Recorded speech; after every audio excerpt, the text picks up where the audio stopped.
की ಭಾರತ್ ಮಾತಾ ಕಿ ಶೋಭಾಯಾತ್ರೆ ಪ್ರಶಾಂತ್ ನಗರದ ವೃತ್ತದಿಂದ ಪೂಜ್ಯ ಬಾಲಗಂಗಾಧರನಾಥ ಸ್ವಾಮಿ ಕ್ರೀಡಾಂಗಣದವರೆಗೆ ಸ್ವಲ್ಪ ದೀರ್ಘನೇ ಅನಿಸುವಷ್ಟು ನಡೆದಿದೆ.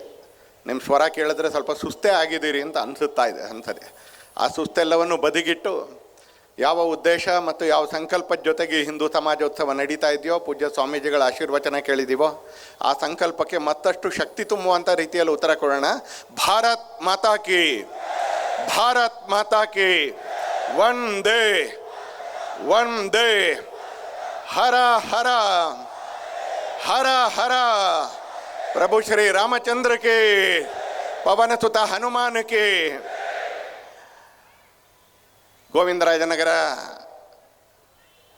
ಭಾಗದ ಸುತ್ತಮುತ್ತಲಿನ 4 ಬಡಾವಣೆಗಳ ಹಿಂದೂ ಸಮಾಜೋತ್ಸವ ಸಮಿತಿ ಆಚರಣೆ ಮಾಡ್ತಾ ಏರ್ಪಡಿಸಿರ್ತಕ್ಕಂಥ ಇವತ್ತಿನ ಹಿಂದೂ ಸಮಾಜೋತ್ಸವ ಕಾರ್ಯಕ್ರಮದ ವೇದಿಕೆಯಲ್ಲಿ ಉಪಸ್ಥಿತರಿದ್ದು ಇದೀಗ ತಾನೇ ನಮ್ಮೆಲ್ಲರನ್ನು ಆಶೀರ್ವದಿಸಿ ಮಾತನಾಡಿರ್ತಕ್ಕಂಥ ಆದಿಚುಂಚನಗಿರಿ ಶಾಖಾಮಠದ, ವಿಜಯನಗರ ಶಾಖಾಮಠದ ಪೂಜ್ಯ ಸ್ವಾಮೀಜಿಗಳಾಗಿರುವಂಥ ಶ್ರೀ ಶ್ರೀ ಶ್ರೀ ಸೌಮ್ಯನಾಥ ಮಹಾಸ್ವಾಮಿಗಳ ಪಾದಾರವಿಂದಗಳಲ್ಲಿ ನಮಸ್ಕರಿಸ್ತಾ, ಕಾರ್ಯಕ್ರಮದ ಅಧ್ಯಕ್ಷತೆಯನ್ನು ಹಾಗೆ ಗೋವಿಂದರಾಜನಗರ ನಗರದ ಹಲವು ಹಿಂದೂ ಸಮಾಜೋತ್ಸವ ಸಮಿತಿಗಳ ಅಧ್ಯಕ್ಷರಾಗಿ ತಮ್ಮ ಸಾನ್ನಿಧ್ಯದಿಂದ ಶಕ್ತಿಯನ್ನು, ತಮ್ಮ ಉಪಸ್ಥಿತಿಯಿಂದ ಆಶೀರ್ವಾದವನ್ನು ನಮ್ಮೆಲ್ಲರಿಗೂ ದಯಪಾಲಿಸತಕ್ಕಂಥ ಭವತಾರಿಣಿ ಆಶ್ರಮದ ಪೂಜ್ಯ ಮಾತಾಜಿ ವಿವೇಕಮಯಿ ಅವರಿಗೆ ನಮಸ್ಕರಿಸ್ತಾ, ಕಾರ್ಯಕ್ರಮಕ್ಕೆ ಬಂದು ನಮ್ಮೆಲ್ಲರನ್ನು ತನ್ನ ಉಪಸ್ಥಿತಿಯಿಂದ ಆಶೀರ್ವದಿಸಿರ್ತಕ್ಕಂಥ ಹಿರಿಯೂರು ಆದಿಜಾಂಬವ ಶಾಖಾಮಠದ ಪೂಜ್ಯ ಶ್ರೀ ಶ್ರೀ ಶ್ರೀ ಶಿವಮುನಿ ಸ್ವಾಮಿಗಳೇ, ಹಾಗೆ ಇವತ್ತಿನ ಕಾರ್ಯಕ್ರಮದಲ್ಲಿ ಉಪಸ್ಥಿತರಿದ್ದು ಕಾರ್ಯಕ್ರಮದ ಶೋಭೆಯನ್ನು ಹೆಚ್ಚಿರ್ತಕ್ಕಂಥ ಬೆಂಗಳೂರು ದಕ್ಷಿಣ ಲೋಕಸಭಾ ಕ್ಷೇತ್ರದ ಸನ್ಮಾನ್ಯ ಸಂಸದರಾಗಿರುವಂಥ ಶ್ರೀಯುತ ತೇಜಸ್ವಿ ಸೂರ್ಯ ಅವರೇ, ಜಯನಗರದ ಶಾಸಕರಾಗಿರುವಂಥ ಶ್ರೀಯುತ ರಾಮಮೂರ್ತಿ ಅವರೇ, ಹಾಗೆ ಸುತ್ತಮುತ್ತಲ ಬಡಾವಣೆಗಳಿಂದ ಬೆಂಗಳೂರು ನಗರದ ಕೆಲವು ಪ್ರದೇಶಗಳಿಂದ ಇವತ್ತಿನ ಈ ಕಾರ್ಯಕ್ರಮದಲ್ಲಿ ಉಪಸ್ಥಿತರಿರ್ತಕ್ಕಂಥ ಹಿಂದೂ ಸಮಾಜದ ಎಲ್ಲ ಬಾಂಧವರೇ, ಸಜ್ಜನ ಬಂಧುಗಳೇ, ಶ್ರದ್ಧೆಯ ಮಾತಾ ಭಗಿನಿಯರೇ, ಹಾಗೆ ಯುವಕ ಸನ್ಮಿತ್ರರೇ ಮತ್ತು ಮಾಧ್ಯಮದ ಸಹೋದರರೇ, 100 ವರ್ಷಗಳ ಕೆಳಗೆ ಒಂದು ಪುಟ್ಟ ಸಭೆಯಲ್ಲಿ ಯಾವ ಮೂರ್ಖ ಹೇಳ್ತಾನೆ ಇದನ್ನು ಹಿಂದೂ ರಾಷ್ಟ್ರ ಅಂತ ಸಭೆಯಲ್ಲಿದ್ದಂಥ ಒಬ್ಬರು ಸಾಮಾಜಿಕ ಮುಖಂಡರು ನಾಗ್ಪುರದಲ್ಲಿ ಕೇಳಿದಾಗ, ಆ ಸಭೆಯಲ್ಲೇ ಇದ್ದಂಥ ಮಧ್ಯವಯಸ್ಕರಾಗಿದ್ದಂಥ ಡಾಕ್ಟರ್ ಕೇಶವ ಬಲಿರಾಮ್ ಹೆಡ್ಗೆ ಅವರು ಎದ್ದು ನಿಂತ್ಕೊಂಡು ಎದೆ ತಟ್ಟಿ ಎದೆಯನ್ನು ಮುಟ್ತಾ ಹೇಳ್ತಾರೆ, ನಾನು ಡಾಕ್ಟರ್ ಕೇಶವ ಬಲಿರಾಮ್ ಹೆಡ್ಗೆವಾರ ಹೇಳ್ತಾ ಇದ್ದೀನಿ, ಇದು ಹಿಂದೂ ರಾಷ್ಟ್ರ, ಯಾರಿಗಾದ್ರೂ ಸಂಶಯ ಇದೆಯಾ ಅಂತ ಒಂದು ಗಂಡು ಧ್ವನಿಯಲ್ಲಿ ಕೇಳಿ ರಾಷ್ಟ್ರೀಯ ಸ್ವಯಂ ಸೇವಕ ಸಂಘವನ್ನು ಆರಂಭ ಮಾಡಿ ಇದು 100ನೇ ವರ್ಷ, ಇದು ಶತಾಬ್ದಿ ವರ್ಷ. ಪೂಜ್ಯ ಸ್ವಾಮೀಜಿಗಳು ಅವರ ಆಶೀರ್ವಾದದಲ್ಲಿ ರಾಷ್ಟ್ರೀಯ ಸ್ವಯಂ ಸೇವಕ ಸಂಘದ ಬಗ್ಗೆ ಉಲ್ಲೇಖ ಮಾಡ್ತಾ ಆಶೀರ್ವಾದದ ಮಾತುಗಳನ್ನ, ಮೆಚ್ಚುಗೆಯ ಮಾತುಗಳನ್ನ, ಹಾಗೆ ಶುಭಾಶಯಗಳ ಮಾತುಗಳನ್ನ ಹೇಳಿದ್ರು. ದೇಶವನ್ನು ಕಟ್ಟಬೇಕು, ದೇಶಕ್ಕೋಸ್ಕರ ಬದುಕುವವ್ರನ್ನ ತಯಾರು ಮಾಡಬೇಕು, ದೇಶದ ಬಗ್ಗೆ ಬದುಕು ಅಂತ ಹೇಳಿದ್ರೆ ಒಂದು ಶೋಭಾಯಾತ್ರೆ, ಒಂದು ಸಭೆ, ಒಂದು ಭಜನೆ, ಒಂದು ಪೂಜೆ, ಒಂದಿನ ದೇವಸ್ಥಾನಕ್ಕೆ ಹೋಗೋದು ಆ ಥರ ಕ್ಷಣಿಕವಾಗಿರ್ತಕ್ಕಂಥ ಸಂಗತಿ ಅಲ್ಲ. ಪ್ರತಿನಿತ್ಯ ಪ್ರತಿ ಉಸಿರು ತಗೊಳ್ತಾ ಇರಬೇಕಾದ್ರೆ ದೇಶ ಅನ್ನೋದು ನೆನಪಿರಬೇಕು. ಅವಶ್ಯಕತೆ ಬಿದ್ದರೆ ಅದಕ್ಕೋಸ್ಕರ ಕೆಲಸ ಮಾಡಬೇಕು, ಅವಕಾಶ ಸಿಕ್ಕಿದ್ರೆ ಅದಕ್ಕೋಸ್ಕರ ಜೀವನವನ್ನು ತ್ಯಾಗ ಮಾಡಬೇಕು, ಅದಕ್ಕೋಸ್ಕರ ಬದುಕಬೇಕು, ಬಾಳಬೇಕು, ಕೆಲಸ ಮಾಡಬೇಕು ಅಂತಕ್ಕಂಥ ಸಂಕಲ್ಪವನ್ನು ಈ ದೇಶದ ಕೋಟ್ಯಾಂತರ ಯುವಕ ಮತ್ತು ಯುವತಿಯರ ಮನಸ್ಸಿನಲ್ಲಿ ಮೂಡಿಸ್ತಾ, ಲಕ್ಷಾಂತರ ಕುಟುಂಬಗಳ ಮನಸ್ಸಿನಲ್ಲಿ ದೇಶಕ್ಕೆ ಪೂರಕವಾಗಿ ಬದುಕಬೇಕು ಅನ್ನುವಂಥ ಸಂಕಲ್ಪವನ್ನು ನಿರ್ಮಾಣ ಮಾಡ್ತಾ ಇರ್ತಕ್ಕಂಥ ಒಂದು ಸತತ ಪ್ರಕ್ರಿಯೆಯಲ್ಲಿ ತೊಡಗಿರ್ತಕ್ಕಂಥ ರಾಷ್ಟ್ರೀಯ ಸ್ವಯಂ ಸೇವಕ ಸಂಘಕ್ಕೆ ಇದು ಶತಾಬ್ದಿ ವರ್ಷ, 100ನೇ ವರ್ಷ. ಸಂಘದ್ದೇ ಒಂದು ವೈಶಿಷ್ಟ್ಯ, ಅದು ತನಗೋಸ್ಕರ ಏನೂ ಮಾಡ್ಕೊಳ್ಳಲ್ಲ, ತನ್ನ ಹೊಗಳಿಕೆಗೋಸ್ಕರ ಏನೂ ಮಾಡ್ಕೊಳ್ಳೋದಿಲ್ಲ. ಅದಕ್ಕೆ 50 ವರ್ಷ ತುಂಬಿದಾಗಲೂ, 75 ವರ್ಷ ತುಂಬಿದಾಗಲೂ, 60 ವರ್ಷ ತುಂಬಿದಾಗಲೂ, ಅದರ ಸಂಸ್ಥಾಪಕರ ಶತಾಬ್ದಿ ಬಂದಾಗಲೂ, ಅದರ 2ನೇ ಸಂಚಾಲಕರ ಶತಾಬ್ದಿ ಬಂದಾಗಲೂ, ಆ ಎಲ್ಲ ಸಂದರ್ಭದಲ್ಲಿ ಸಂಘ ಒಂದು ವಿಶೇಷತೆಯಿಂದ ಯೋಚನೆ ಮಾಡಿದ್ದು ಅಂತ ಹೇಳಿದ್ರೆ, ನಾನು ಯಾವ ಕೆಲಸವನ್ನು ಮಾಡ್ತಾ ಇದ್ದೀನೋ ಅದೇ ಕೆಲಸಕ್ಕೆ ಮತ್ತಷ್ಟು ಶಕ್ತಿ ತುಂಬತಕ್ಕಂಥ ಕಾರ್ಯಕ್ರಮಗಳನ್ನ ಆಯೋಜಿಸಬೇಕು, ಅದನ್ನು ನೆನಪು ಮಾಡ್ಕೊಳ್ಬೇಕು. ನಡೆದು ಬಂದಿರತಕ್ಕಂಥ ದಾರಿಯನ್ನು ಅವಲೋಕನ ಮಾಡಬೇಕು, ಸ್ವಲ್ಪ ಕೋರ್ಸ್ ಕರೆಕ್ಷನ್ ಅವಶ್ಯಕತೆ ಇದ್ದರೆ ಅದನ್ನು ಮಾಡಿಕೊಳ್ಬೇಕು, ತಲುಪಬೇಕಾಗಿರ್ತಕ್ಕಂಥ ಗುರಿಯನ್ನು ನೆನಪು ಮಾಡಿಕೊಳ್ಬೇಕು, ಅದಕ್ಕೆ ಮತ್ತಷ್ಟು ವೇಗದಿಂದ ಆ ದಿಕ್ಕಿನ ಕಡೆಗೆ ಮುಂದುವರಿಬೇಕು ಅನ್ನೋ ಸಂಕಲ್ಪದ ಜೊತೆಗೆ ಅದು 60 ವರ್ಷ ತುಂಬಿದಾಗ್ಲೂ ಯೋಚನೆ ಮಾಡ್ತು, 75 ವರ್ಷ ತುಂಬಿದಾಗ್ಲೂ ಯೋಚನೆ ಮಾಡ್ತು, ತನ್ನ ಸಂಸ್ಥಾಪಕರ ಶತಾಬ್ದಿಲಿ ಯೋಚನೆ ಮಾಡ್ತು, 2ನೇ ಸರ್ಸಂಚಾಲಕರಾಗಿರ್ತಕ್ಕಂಥ ಗುರೂಜಿಯವರ ಶತಾಬ್ದಿಯಲ್ಲೂ ಆಲೋಚನೆ ಮಾಡ್ತು. ಈಗಲೂ ಕೂಡ ಸಂಘದ ಶತಾಬ್ದಿ ಸಂದರ್ಭದಲ್ಲೂ ಕೂಡ ಅದರ ಆಲೋಚನೆ ಹಾಗೆ ತನ್ನ ಹೆಸರಿನಲ್ಲಿ ಏನಾದರೂ ಮಾಡಬೇಕು ಅನ್ನೋದಕ್ಕಿಂತ ತನಗೆ 100 ವರ್ಷ ಆಗಿರ್ತಕ್ಕಂಥ ಸಂದರ್ಭದಲ್ಲಿ ನಡೆದು ಬಂದ ದಾರಿಯನ್ನು ನೆನಪು ಮಾಡ್ಕೊಳ್ಬೇಕು, ತಲುಪಬೇಕಾಗಿರ್ತಕ್ಕಂಥ ಗುರಿಯನ್ನು ನೆನಪು ಮಾಡಿಕೊಂಡು ಮತ್ತಷ್ಟು ಸಂಕಲ್ಪಬದ್ಧವಾಗಿ ಮುಂದುವರಿಬೇಕು ಅಂತ ಯೋಚನೆ ಮಾಡಿ ಇವತ್ತು ದೇಶಾದ್ಯಂತ ಹಿಂದೂ ಸಮಾಜೋತ್ಸವಗಳನ್ನ ರಾಷ್ಟ್ರೀಯ ಸ್ವಯಂ ಸೇವಕ ಸಂಘದ ಶತಾಬ್ದಿ ಸಂದರ್ಭದಲ್ಲಿ ಸಮಾಜ ಆಯೋಜನೆ ಮಾಡ್ತಾ ಇದೆ. ಆ ಥರದ ಒಂದು ಈ ಬಡಾವಣೆಯಲ್ಲಿ ನಡೆದಿರ್ತಕ್ಕಂಥ ಹಲವಾರು ಕಾರ್ಯಕ್ರಮಗಳ ಪೈಕಿ ಬಹುಶಃ ಕಡೆ ಕಾರ್ಯಕ್ರಮ ಅನ್ನುವಂಥ ರೀತಿಯಲ್ಲಿ ಇವತ್ತು ರಸ್ತೆಯ ಆ ಭಾಗದ ವಿಜಯನಗರದಲ್ಲೂ ಕಾರ್ಯಕ್ರಮ ನಡೆದಿದೆ, ರಸ್ತೆಯ ಈ ಭಾಗದಲ್ಲೂ ಕೂಡ ಗೋವಿಂದರಾಜ್ ನಗರದಲ್ಲಿ ಕಾರ್ಯಕ್ರಮ ನಡೀತಾ ಇದೆ. ನಮ್ಮೆಲ್ಲರ ಭಾಗ್ಯ ಆ ಭಾಗದಲ್ಲೂ ಪೂಜ್ಯ ಸೌಮ್ಯನಾಥ ಸ್ವಾಮಿಗಳ ಆಶೀರ್ವಾದ ಸಿಕ್ಕಿದೆ, ಈ ಭಾಗದಲ್ಲೂ ಕೂಡ ಪೂಜ್ಯ ಸೌಮ್ಯನಾಥ ಸ್ವಾಮಿಗಳ ಆಶೀರ್ವಚನ ನಮಗೆ ಸಿಕ್ಕಿದೆ. ಹತ್ರ ಪೂರ್ಣ ಕರ್ನಾಟಕದಲ್ಲಿ ನಾವಿವತ್ತೇನು ಸೇರಿದ್ದೀವಿ ಇಲ್ಲಿ ನಮ್ಮ ಮನಸ್ಸಲ್ಲಿ ಇದರ ಗಾಂಭೀರ್ಯತೆ, ಇದರ ಗಾತ್ರ ಅರ್ಥ ಆಗಬೇಕು ಅನ್ನೋ ಕಾರಣಕ್ಕೋಸ್ಕರ ಮಾತ್ರ ಹೇಳ್ತೀನಿ. ನಮ್ದೇನೋ ಬೆನ್ನು ತಟ್ಕೊಳ್ಳೋಕ್ಕೆ ಅಥವಾ ಇಲ್ಲಿ ಸಂಘಟಕರ ಬೆನ್ನು ತಟ್ಟಲಿಕ್ಕೆ ಅಂತ ಹೇಳಲ್ಲ, ಯಾಕಂದ್ರೆ ಅದರ ಅವಶ್ಯಕತೆಯೂ ಇಲ್ಲ. ಸುಮಾರು ಕರ್ನಾಟಕದಲ್ಲಿ 5,000ಕ್ಕಿಂತ ಹೆಚ್ಚು ಕಾರ್ಯಕ್ರಮಗಳು ಇನ್ನೊಂದು 2-3 ದಿನದಲ್ಲಿ ಮುಕ್ತಾಯ ಆಗುತ್ತೆ. 5,000ಕ್ಕಿಂತ ಹೆಚ್ಚು ಕಾರ್ಯಕ್ರಮಗಳು ಬೆಂಗಳೂರು ಮಹಾನಗರದಲ್ಲೇ 300ರಷ್ಟು ಕಾರ್ಯಕ್ರಮಗಳು ನಡೀತಾ ಇದ್ದಾವೆ ಅಂತ ಹೇಳಿದೆ. ಇದು ಮಾಡ್ತಾ ಇರ್ತಕ್ಕಂಥ ಒಂದು ಮಂಥನ ಏನು, ಇದು ನಡೆಸ್ತಾ ಇರ್ತಕ್ಕಂಥ ಇಂಗ್ಲೀಷ್ನ ಚರ್ನಿಂಗ್ ಏನು ಅಂತ ಅರ್ಥ ಮಾಡ್ಕೊಳ್ಳಿ ಅಂತಲೇ ಪ್ರತಿ ಬಡಾವಣೆಯಲ್ಲಿ ನೂರಾರು ಸಂಘಟಕರು, ಸಾವಿರಾರು ಸಮಾಜ ಬಾಂಧವರು ಒಟ್ಟಿಗೆ ಸೇರಿ ಏನಿದು ಹಿಂದೂ ಅನ್ನೋದು, ಜಗತ್ತಿಗೆ ಹಿಂದೂ ಅನ್ನೋದು ಏನನ್ನು ಕೊಡ್ತಾ ಇದೆ, ಏನನ್ನು ತೋರಿಸ್ತಾ ಇದೆ, ಯಾವ ದಿಕ್ಕನ್ನು ತೋರಿಸ್ತಾ ಇದೆ, ನಾವು ನಡೆದು ಬಂದಿರತಕ್ಕಂಥ ದಾರಿಯೇನು, ಆ ಕಾರಣಕ್ಕೆ ನಾವು ವಹಿಸಬೇಕಾಗಿರ್ತಕ್ಕಂಥ ಎಚ್ಚರಿಕೆಗಳೇನು, ಹಾಗೆ ನಮ್ಮ ಮುಂದೆ ಇರತಕ್ಕಂಥ ಭವಿಷ್ಯದ ಸಂಭಾವ್ಯತೆಗಳೇನು, ಹಾಗೆ ನಮ್ಮ ಮುಂದೆ ಇರತಕ್ಕಂಥ ಸವಾಲುಗಳೇನು, ಇದನ್ನು ಸಾಮೂಹಿಕವಾಗಿ ನೆನಪು ಮಾಡ್ಕೊಳ್ಬೇಕಾಗಿರ್ತಕ್ಕಂಥ ಒಂದು ಸಂದರ್ಭದಲ್ಲಿ ನಾವೆಲ್ಲರೂ ಕೂತಿದ್ದೀವಿ. ಕೇವಲ ಕರ್ನಾಟಕದಲ್ಲಿ 5,000ಕ್ಕಿಂತ ಹೆಚ್ಚು ಕಾರ್ಯಕ್ರಮಗಳು, ಬೆಂಗಳೂರಿನಲ್ಲಿ 300ಕ್ಕಿಂತ ಹೆಚ್ಚು ಕಾರ್ಯಕ್ರಮಗಳು, ಇಡೀ ದೇಶದಲ್ಲಿ ಲಡಾಖ್ನ ನುಬ್ರಾದಲ್ಲೂ ಕಾರ್ಯಕ್ರಮ ನಡೆದಿದೆ, ಕನ್ಯಾಕುಮಾರಿಯ ತುಟ್ಟ ತುದಿಯಲ್ಲೂ ಕೂಡ ಕನ್ಯಾಕುಮಾರಿ ದೇವಸ್ಥಾನದ ಅಂಗಳದಲ್ಲೂ ಕೂಡ ಕಾರ್ಯಕ್ರಮ ನಡೆದಿದೆ. ಹತ್ರ 1,00,000ಕ್ಕಿಂತ ಹೆಚ್ಚು ಕಾರ್ಯಕ್ರಮ, 5,000ಕ್ಕಿಂತ ಹೆಚ್ಚು ಕರ್ನಾಟಕದಲ್ಲಿ, 300ಕ್ಕಿಂತ ಹೆಚ್ಚು ಬೆಂಗಳೂರಿನಲ್ಲಿ. ಕರ್ನಾಟಕವನ್ನು ಆಳುವ ಅರಸರಿಗೆ 5,000 ದ್ವೇಷ ಭಾಷಣಗಳು, 300 ದ್ವೇಷ ಭಾಷಣಗಳು. ಆದರೆ ಹಿಂದೂಗಳಿಗೆ 5,000 ನಮ್ಮ ಸ್ವಾಭಿಮಾನವನ್ನು ಹೆಚ್ಚಿಸಿಕೊಳ್ಳತಕ್ಕಂಥ, ನಮ್ಮ ಮನಸ್ಸಿನ ಎದುರಿಗೆ ಸಂಕಲ್ಪವನ್ನು ಮೂಡಿಸ್ತಕ್ಕಂಥ ನಮಗೆ 5,000 ಕಾರ್ಯಕ್ರಮ.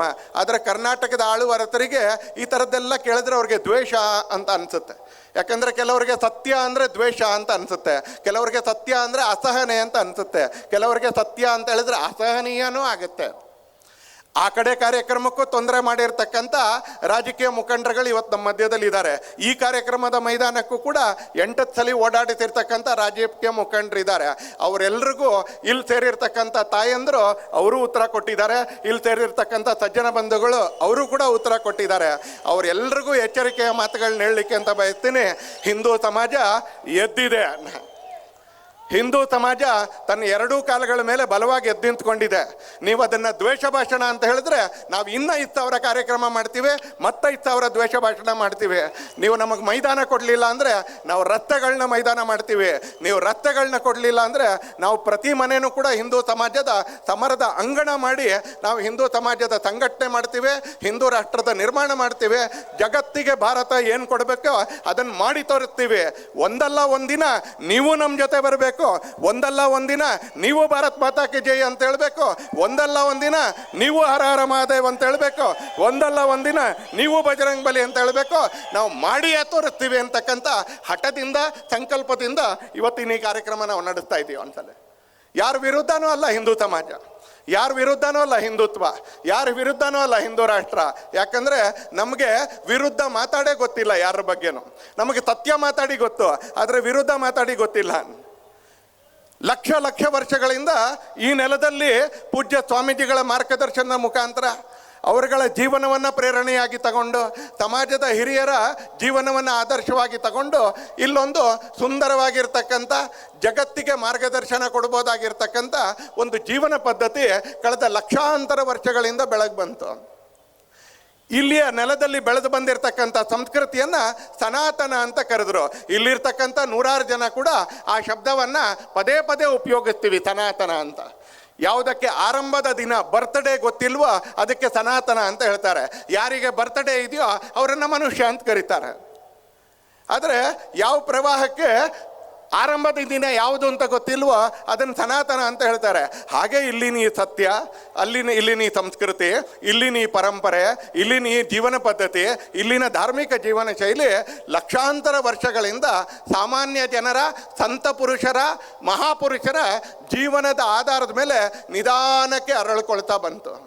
ನಮಗೆ ಒಂದು ಪುಸ್ತಕ ಅಂತಿಲ್ಲ, ನಮಗೆ ಒಬ್ಬರು ದೇವರು ಅಂತಿಲ್ಲ, ನಮಗೊಂದು ಪರಂಪರೆ ಅಂತಿಲ್ಲ, ನಮಗೊಂದು ಮಠ ಅಂತಿಲ್ಲ, ನಮಗೊಬ್ಬರೇ ಗುರುಗಳು ಅಂತಿಲ್ಲ.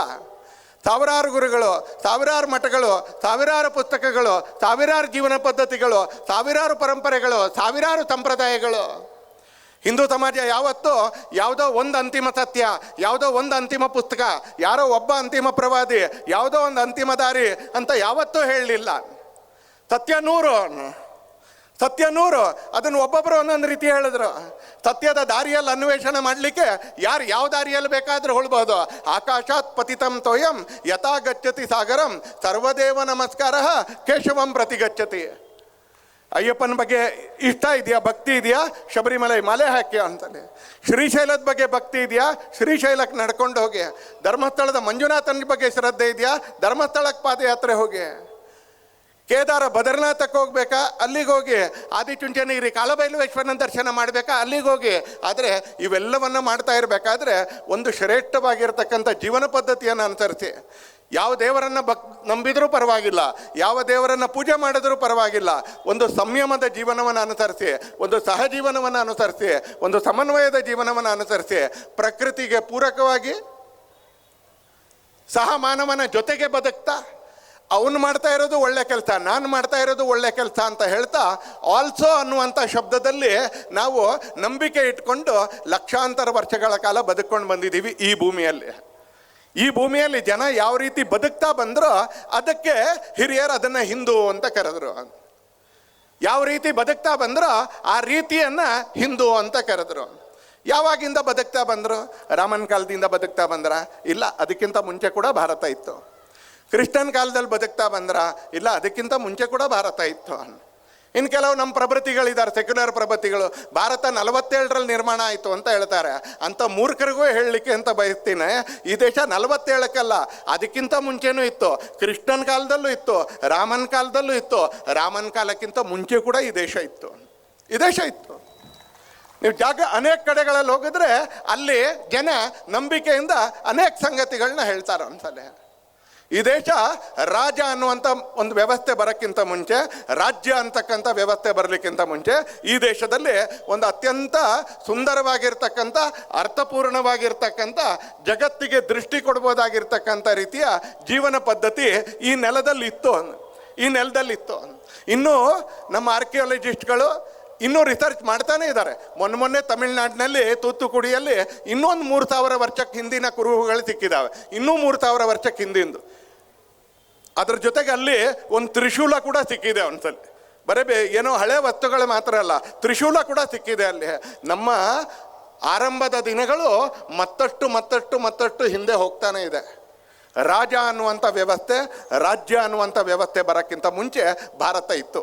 ಇವತ್ತಿಲ್ಲಿರ್ತಕ್ಕಂಥ ಕೂತ್ಕೊಂಡಿರ್ತಕ್ಕಂಥ ನಮಗೆ ಈ ವಾಕ್ಯ ಕೇಳಿದ್ರೆ ಒಂದು ಸ್ವಲ್ಪ ಸಂದಿಗ್ಧತೆ ಬರ್ಬೋದು.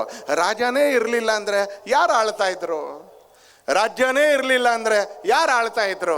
ಯಾಕಂದರೆ ಇವತ್ತು ತುಂಬ ದೂರ ಕಾವೇರಿಯಲ್ಲಿ ನೀರು ಹರಿದ ಮೇಲೆ 2026ರಲ್ಲಿ ಗೋವಿಂದ ನಗರದ ಸರ್ಕಲಲ್ಲೋ, ವಿಜಯನಗರದ ಸರ್ಕಲಲ್ಲೋ ಅಕಸ್ಮಾತ್ ಟ್ರಾಫಿಕ್ ಸಿಗ್ನಲ್ ಇದ್ದರೂ ಕೂಡ ಪೊಲೀಸರು ಇಲ್ಲದೇ ಇದ್ದರೆ ನಾನು ಜಂಪ್ ಮಾಡ್ತೀನಿ ಸಿಗ್ನಲ್ಲು, ನೀವು ಜಂಪ್ ಮಾಡ್ತೀರಿ ಸಿಗ್ನಲ್ಲು ಅನ್ನ. ನಮಗೆ ಹೆದರ್ತಕ್ಕ ಒಬ್ಬ ಪೊಲೀಸ್ ಇಲ್ದಿದ್ರೆ ನಾವು ನಿಯಮ ಪಾಲಿಸ್ತೀವಿ ಅಂತ ಇಲ್ಲ. ಆದರೆ ಈ ದೇಶದಲ್ಲಿ ರಾಜನೂ ಇಲ್ಲದೆ ಇರತಕ್ಕಂಥ ದಿನ ಇತ್ತು, ರಾಜ್ಯನೂ ಇಲ್ಲದೆ ಇರತಕ್ಕಂಥ ದಿನ ಇತ್ತು. ನ ರಾಜ್ಯಂ ನೈವ ರಾಜಾಸೀತ್ ನ ದಂಡ್ಯೋ ನ ಚ ದಾಂಡಿಕಾ. ನ ರಾಜ್ಯಂ ನೈವ ರಾಜಾಸೀತ್, ರಾಜನೂ ಇರಲಿಲ್ಲ, ರಾಜ್ಯವೂ ಇರಲಿಲ್ಲ.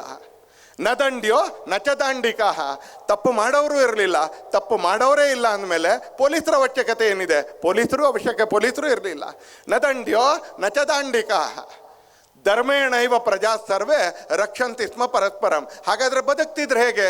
ನ ರಾಜ್ಯಂ ನೈವ ರಾಜಾಸೀತ್. ಹಾಗಾದರೆ ಬದುಕ್ತಿದ್ರೆ ಹೇಗೆ? ನ ದಂಡ್ಯೋ ನ ಚ ದಾಂಡಿಕ. ಪೊಲೀಸರು ಇಲ್ಲ, ಯಾಕಂದರೆ ಕಳ್ಳರೇ ಇರಲಿಲ್ಲ ಅಂತ ಹೇಳಿದ್ರೆ ಹಾಗಾದರೆ ಏನು ನಡೀತಿತ್ತು? ಹೇಗೆ ನಡೀತಿತ್ತು? ಯಾರು ಈ ಜಗತ್ತನ್ನು ಹಿಡ್ಕೊಂಡಿದ್ದವ್ರು ಯಾರು? ಈ ಸಮಾಜವನ್ನು ಆಧರಿಸಿದ್ದವ್ರು ಯಾರು ಅಂತ ಕೇಳಿದ್ರೆ ಅದನ್ನು ಈ ದೇಶದಲ್ಲಿ ಧರ್ಮ ಅಂತ ಕರೆದ್ರು. ಈ ದೇಶದಲ್ಲಿ ಧರ್ಮ ಅಂತ ಹೇಳಿದ್ರೆ ಎಡಗಡೆಯಿಂದ ಬಲಗಡೆಗೆ ಹೀಗೆ ಆರತಿ ಎತ್ತಬೇಕು ಅದಲ್ಲ ಅನ್ನ. ಈ ದೇಶದಲ್ಲಿ ಧರ್ಮ ಅಂತ ಹೇಳಿದ್ರೆ ಕುಂಕುಮ ಅಲ್ಲ, ವಿಭೂತಿಯಿಂದಲೇ ಅರ್ಚನೆ ಮಾಡಬೇಕು ಅಲ್ಲ ಅನ್ನ. ಈ ದೇಶದಲ್ಲಿ ಧರ್ಮ ಅಂತ ಹೇಳಿದ್ರೆ ದೇವಸ್ಥಾನಕ್ಕೆ ಹೋದರೆ 12 ಪ್ರದಕ್ಷಿಣೆ ಬರಬೇಕು ಅದಲ್ಲ ಅನ್ನ. ಅವೆಲ್ಲ ಧರ್ಮದ ಕೆಲವು ಆಚರಣೆಗಳು.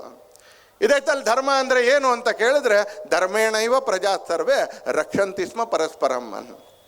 ಧರ್ಮದ ಆಧಾರದ ಮೇಲೆ ಜನ ಬದುಕ್ತಾ ಪರಸ್ಪರರನ್ನು ರಕ್ಷಿಸ್ತಾ ಪರಸ್ಪರರಿಗೆ ಅನುಕೂಲರಾಗ್ತಾ ತಂಪಾಡಿಗೆ ತಾವು ಬದುಕ್ತಾ ಇದ್ರು, ಸುಂದರವಾಗಿ ಬದುಕ್ತಾ ಇದ್ರು, ಒಳ್ಳೆ ರೀತಿಯಲ್ಲಿ ಬದುಕ್ತಾ ಇದ್ರು. ಹೇಗೆ ಬದುಕ್ತಾ ಇದ್ರು ಈ ದೇಶದ ಜನ? ಬರೇ ಒಬ್ಬ ಮನುಷ್ಯ ತನ್ನ ಹೆಂಡತಿ ಮಕ್ಳಿಗೆ ಒಳ್ಳೇದಾಗಲಿ, ತನ್ನ ಗಂಡ ಮಕ್ಳಿಗೆ ಒಳ್ಳೇದಾಗಲಿ, ತನ್ನ ಅಪ್ಪ ಅಮ್ಮಂದ್ರಿಗೆ ಒಳ್ಳೇದಾಗಲಿ, ತನ್ನ ಜಾತಿಯವರಿಗೆ ಒಳ್ಳೇದಾಗಲಿ, ಇಷ್ಟು ಸಂಕುಚಿತವಾಗಿ ಭಾರತ ಬರಲಿಲ್ಲ. ಇಲ್ಲಿ ಸಂಕುಚಿತವಾಗಿ ಬರಲಿಲ್ಲ. ಪೂಜ್ಯ ಸ್ವಾಮೀಜಿಗಳಿದ್ದಾರೆ ಇಲ್ಲಿ, ಪೂಜ್ಯ ಮಾತಾಜಿ ಇದ್ದಾರೆ, ದೇವಸ್ಥಾನದ ಟ್ರಸ್ಟಿ ಇದ್ದಾರೆ ಇಲ್ಲಿ. ಆ ದೇವಸ್ಥಾನಗಳಿಗೆ ಹೋಗಿ ಅಲ್ಲಿ ಹೇಳ್ತಕ್ಕಂಥ ಮಂತ್ರ ಕೇಳಿದಾಗ ನಮಗೆ ದಕ್ಷಿಣೆ ಕೊಡೋದು ನಾವು, ದಕ್ಷಿಣೆ ತಗೊಳ್ಳೋದು ಅರ್ಚಕರು. ಆದರೆ ಅರ್ಚಕರು ಮತ್ತು ಭಕ್ತ ಇಬ್ಬರು ಒಟ್ಟಿಗೆ ಸೇರಿ ಏನು ಪ್ರಾರ್ಥನೆ ಮಾಡ್ತಾರೆ ಅಂದರೆ ಶಂ ದ್ವಿಪದೆ, ಶಂ ಚತುಷ್ಪದೆ, ಶಂ ಶತಪದೆ, ಶಂ ಸಹಸ್ರಪದೆ. 2 ಕಾಲಿನ ಪ್ರಾಣಿಗಳಿಗೆ ಒಳ್ಳೇದಾಗಲಿ, 4 ಕಾಲಿನ ಪ್ರಾಣಿಗಳಿಗೆ ಒಳ್ಳೇದಾಗಲಿ, 100 ಕಾಲಿನ ಪ್ರಾಣಿಗಳಿಗೆ ಒಳ್ಳೇದಾಗಲಿ, 1000 ಕಾಲಿನ ಪ್ರಾಣಿಗಳಿಗೆ ಒಳ್ಳೇದಾಗಲಿ. ದುಡ್ಡು ನಂದು ಕೊಡ್ತಾ ಇರೋದು ಅರ್ಚಕರಿಗೆ. ಆದರೆ ನಾವಿಬ್ಬರು ಸೇರಿ ಪ್ರಾರ್ಥನೆ ಏನು ಮಾಡ್ತಾ ಇದ್ದೀವಿ ಅಂತ ಕೇಳಿದ್ರೆ 2 ಕಾಲಿನ ಪ್ರಾಣಿಗಳಿಗೆ ಅದಕ್ಕೂ ಒಳ್ಳೇದಾಗಲಿ, 4 ಕಾಲಿನ ಪ್ರಾಣಿಗಳಿಗೆ ಒಳ್ಳೇದಾಗಲಿ, 100 ಕಾಲಿನ ಪ್ರಾಣಿಗಳಿಗೆ ಒಳ್ಳೇದಾಗಲಿ. ಶಂ ಶತಪದೆ, ಶಂ ಸಹಸ್ರಪದೆ. ಬರೇ ಪ್ರಾಣಿಗಳಿಗೆ ಮಾತ್ರ ಒಳ್ಳೇದಾಗಲಿಯಾ ಅಂತ ಕೇಳಿದ್ರೆ ಇಲ್ಲ, ಸುತ್ತಮುತ್ತ ಇರ್ತಕ್ಕಂಥ ಗಿಡ ಮರಗಳಿಗೆ ಒಳ್ಳೇದಾಗಲಿ, ಹರಿತಾ ಇರ್ತಕ್ಕಂಥ ನೀರು, ನಿಂತಿರ್ತಕ್ಕಂಥ ಪರ್ವತಕ್ಕೆ ಒಳ್ಳೇದಾಗಲಿ. ಪ್ರಕೃತಿಯನ್ನು ನಮ್ಮ ಜೀವನದ ಒಂದು ಅವಿಭಾಜ್ಯ ಅಂಗ ಮಾಡ್ಕೊಂಡು ಮುಂದೆ ಹೋದ ನಾವು. ಕೇವಲ ಜೊತೆಗಿದ್ದಂಥ ಒಬ್ಬ ಸಹಮಾನವ ಅಲ್ಲ, ಪ್ರಕೃತಿನೂ ಒಂದು. ಇದನ್ನು ಮಾಡ್ತಾ ಇರಬೇಕಾದ್ರೆ ನಾವು ಕೃಣವಂತೋ ವಿಶ್ವಮಾರ್ಯಂ, ನಾವು ಜಗತ್ತಿಗೆ ಒಳ್ಳೆಯದನ್ನು ಮಾಡಲಿಕ್ಕೋಸ್ಕರ ಈ ಧರ್ಮದ ಆಚರಣೆ ಮಾಡ್ತಾ ಇದ್ದೀವಿ ಅಂತ ಹೇಳ್ದ. ಬರೀ ನಮಗೆ ಮಾತ್ರ ಒಳ್ಳೇದು ಮಾಡ್ಕೊಳ್ಬೇಕು, ಭಾರತದ GDP ಮಾತ್ರ ಬೆಳಿಬೇಕು, ಭಾರತ ವಿಶ್ವದಲ್ಲಿ 1ನೇ ನಂಬರ್ ಆಗಬೇಕು, ಭಾರತದ ಮಿಲಿಟ್ರಿ ಶಕ್ತಿ ಭಾಳ ಜಾಸ್ತಿ ಆಗಬೇಕು. ಯಾಕೆ ಅಂತ ಕೇಳಿದ್ರೆ ವಿಶ್ವ ಕಲ್ಯಾಣಕ್ಕೆ, ಕೇವಲ ಭಾರತದ ಕಲ್ಯಾಣಕ್ಕೆ, ಕೇವಲ ನಮ್ಮ ಜಾತಿಯ ಕಲ್ಯಾಣಕ್ಕೆ ಅಥವಾ ನನ್ನ ಕುಟುಂಬದ ಕಲ್ಯಾಣಕ್ಕಲ್ಲ, ವಿಶ್ವ ಕಲ್ಯಾಣಕ್ಕೆ. ಏನು ಹೇಳಿದ್ರು ನಮ್ಮ ಋಷಿಗಳು? ಕೃಣ್ವಂತೋ ವಿಶ್ವಮಾರ್ಯಂ ಅಂತ. ಜಗತ್ತನ್ನು ಆರ್ಯರನ್ನಾಗಿ ಅಂದರೆ ಒಳ್ಳೆಯವರನ್ನಾಗಿ ಮಾಡಲಿಕ್ಕೋಸ್ಕರ ನಾವು ಶಿಕ್ಷಣ ಪಡ್ಕೊಳ್ತಾ ಇದ್ದೀವಿ ಅಂತ ಹೇಳಿದ್ರು. ಸುಂದರವಾಗಿರ್ತಕ್ಕಂಥ ಒಂದು ಕತೆ ಹೇಳಿದ್ರೆ ಅಪ್ರಸ್ತುತ ಆಗೋದಿಲ್ಲ ಅನ್ನೋ ಕಾರಣಕ್ಕೆ ಹೇಳ್ತೀನಿ. ಕಂಬು ಅಂತ ಒಬ್ಬ ಶಿಷ್ಯ, ಕಂಬು ಮಹರ್ಷಿ ಅಂತ ನಾವು ಹೆಸರು ಕೇಳಿದ್ದೀವಿ. ಆ ಗುರುಕುಲಕ್ಕೆ ಇವತ್ತಿನ ಅಫ್ಘಾನಿಸ್ತಾನ ಇರತಕ್ಕಂಥ ಗಾಂಧಾರ ಇರತಕ್ಕಂಥ ಪ್ರದೇಶದ ಗುರುಕುಲಕ್ಕೆ ಇವತ್ತಿನ ಕಾಂಬೋಡಿಯಾ ದೇಶದಿಂದ ಒಂದಷ್ಟು ಬುಡಕಟ್ಟು ಜನಾಂಗದವ್ರು ಬರ್ತಾರೆ. ಆ ಗುರುಕುಲವನ್ನು ಹುಡುಕೊಂಡು ಬರ್ತಾರೆ. ನಮ್ಮ ದೇಶದಲ್ಲಿ ಒಂದು ವಿಪರೀತವಾಗಿರ್ತಕ್ಕಂಥ ಒಂದು ಕಾಯಿಲೆ ಆಗಿದೆ. ಆ ಕಾಯಿಲೆ ಕಾರಣಕ್ಕೆ ಸಾವಿರಾರು ಜನ ಸಾಯ್ತಾ ಇದ್ದಾರೆ, ನಮಗೇನಾದರೂ ಔಷಧಿ ಬೇಕು ಅಂತ ಬರ್ತಾರೆ. ದಾಖಲೆ ಆಗಿರ್ತಕ್ಕಂಥ ಕತೆ ಹೇಳ್ತಾ ಇದ್ದೀನಿ. ಗುರುಗಳ ಹತ್ರ ಬಂದಾಗ ಗುರುಗಳು ಹೇಳ್ತಾರೆ, ನಮ್ಮ ಹತ್ರ ಆ ಥರ ಅಂಗಡಿ ಇಟ್ಕೊಂಡಿಲ್ಲ, ನಾವು ಯಾರಿಗೆ ಬೇಕೋ ಅವ್ರಿಗೆ ಔಷಧಿ ಕೊಡೋಕ್ಕೆ. ನಾನು ನಮ್ಮಿಂದ ಒಬ್ಬ ವಿದ್ಯಾರ್ಥಿ ನಿಮ್ಮ ಹತ್ರ ಕಳಿಸ್ತೀನಿ, ಆತ ಅಧ್ಯಯನ ಮಾಡಿ ನಿಮ್ಮ ಕಾಯಿಲೆಯನ್ನು ದೂರ ಮಾಡುವಂಥ ಮಾರ್ಗ ಸೂಚಿಸ್ತಾನೆ. ಹತ್ರ ಇದ್ದಂಥ ಕಂಬು ಅಂತಕ್ಕಂಥ ವಿದ್ಯಾರ್ಥಿಯನ್ನು ಗುರುಗಳು ಕರೆದು ಹೇಳ್ತಾರೆ, ನೀನು ಇವ್ರ ಜೊತೆಗೆ ಹೋಗು ಅಂತ.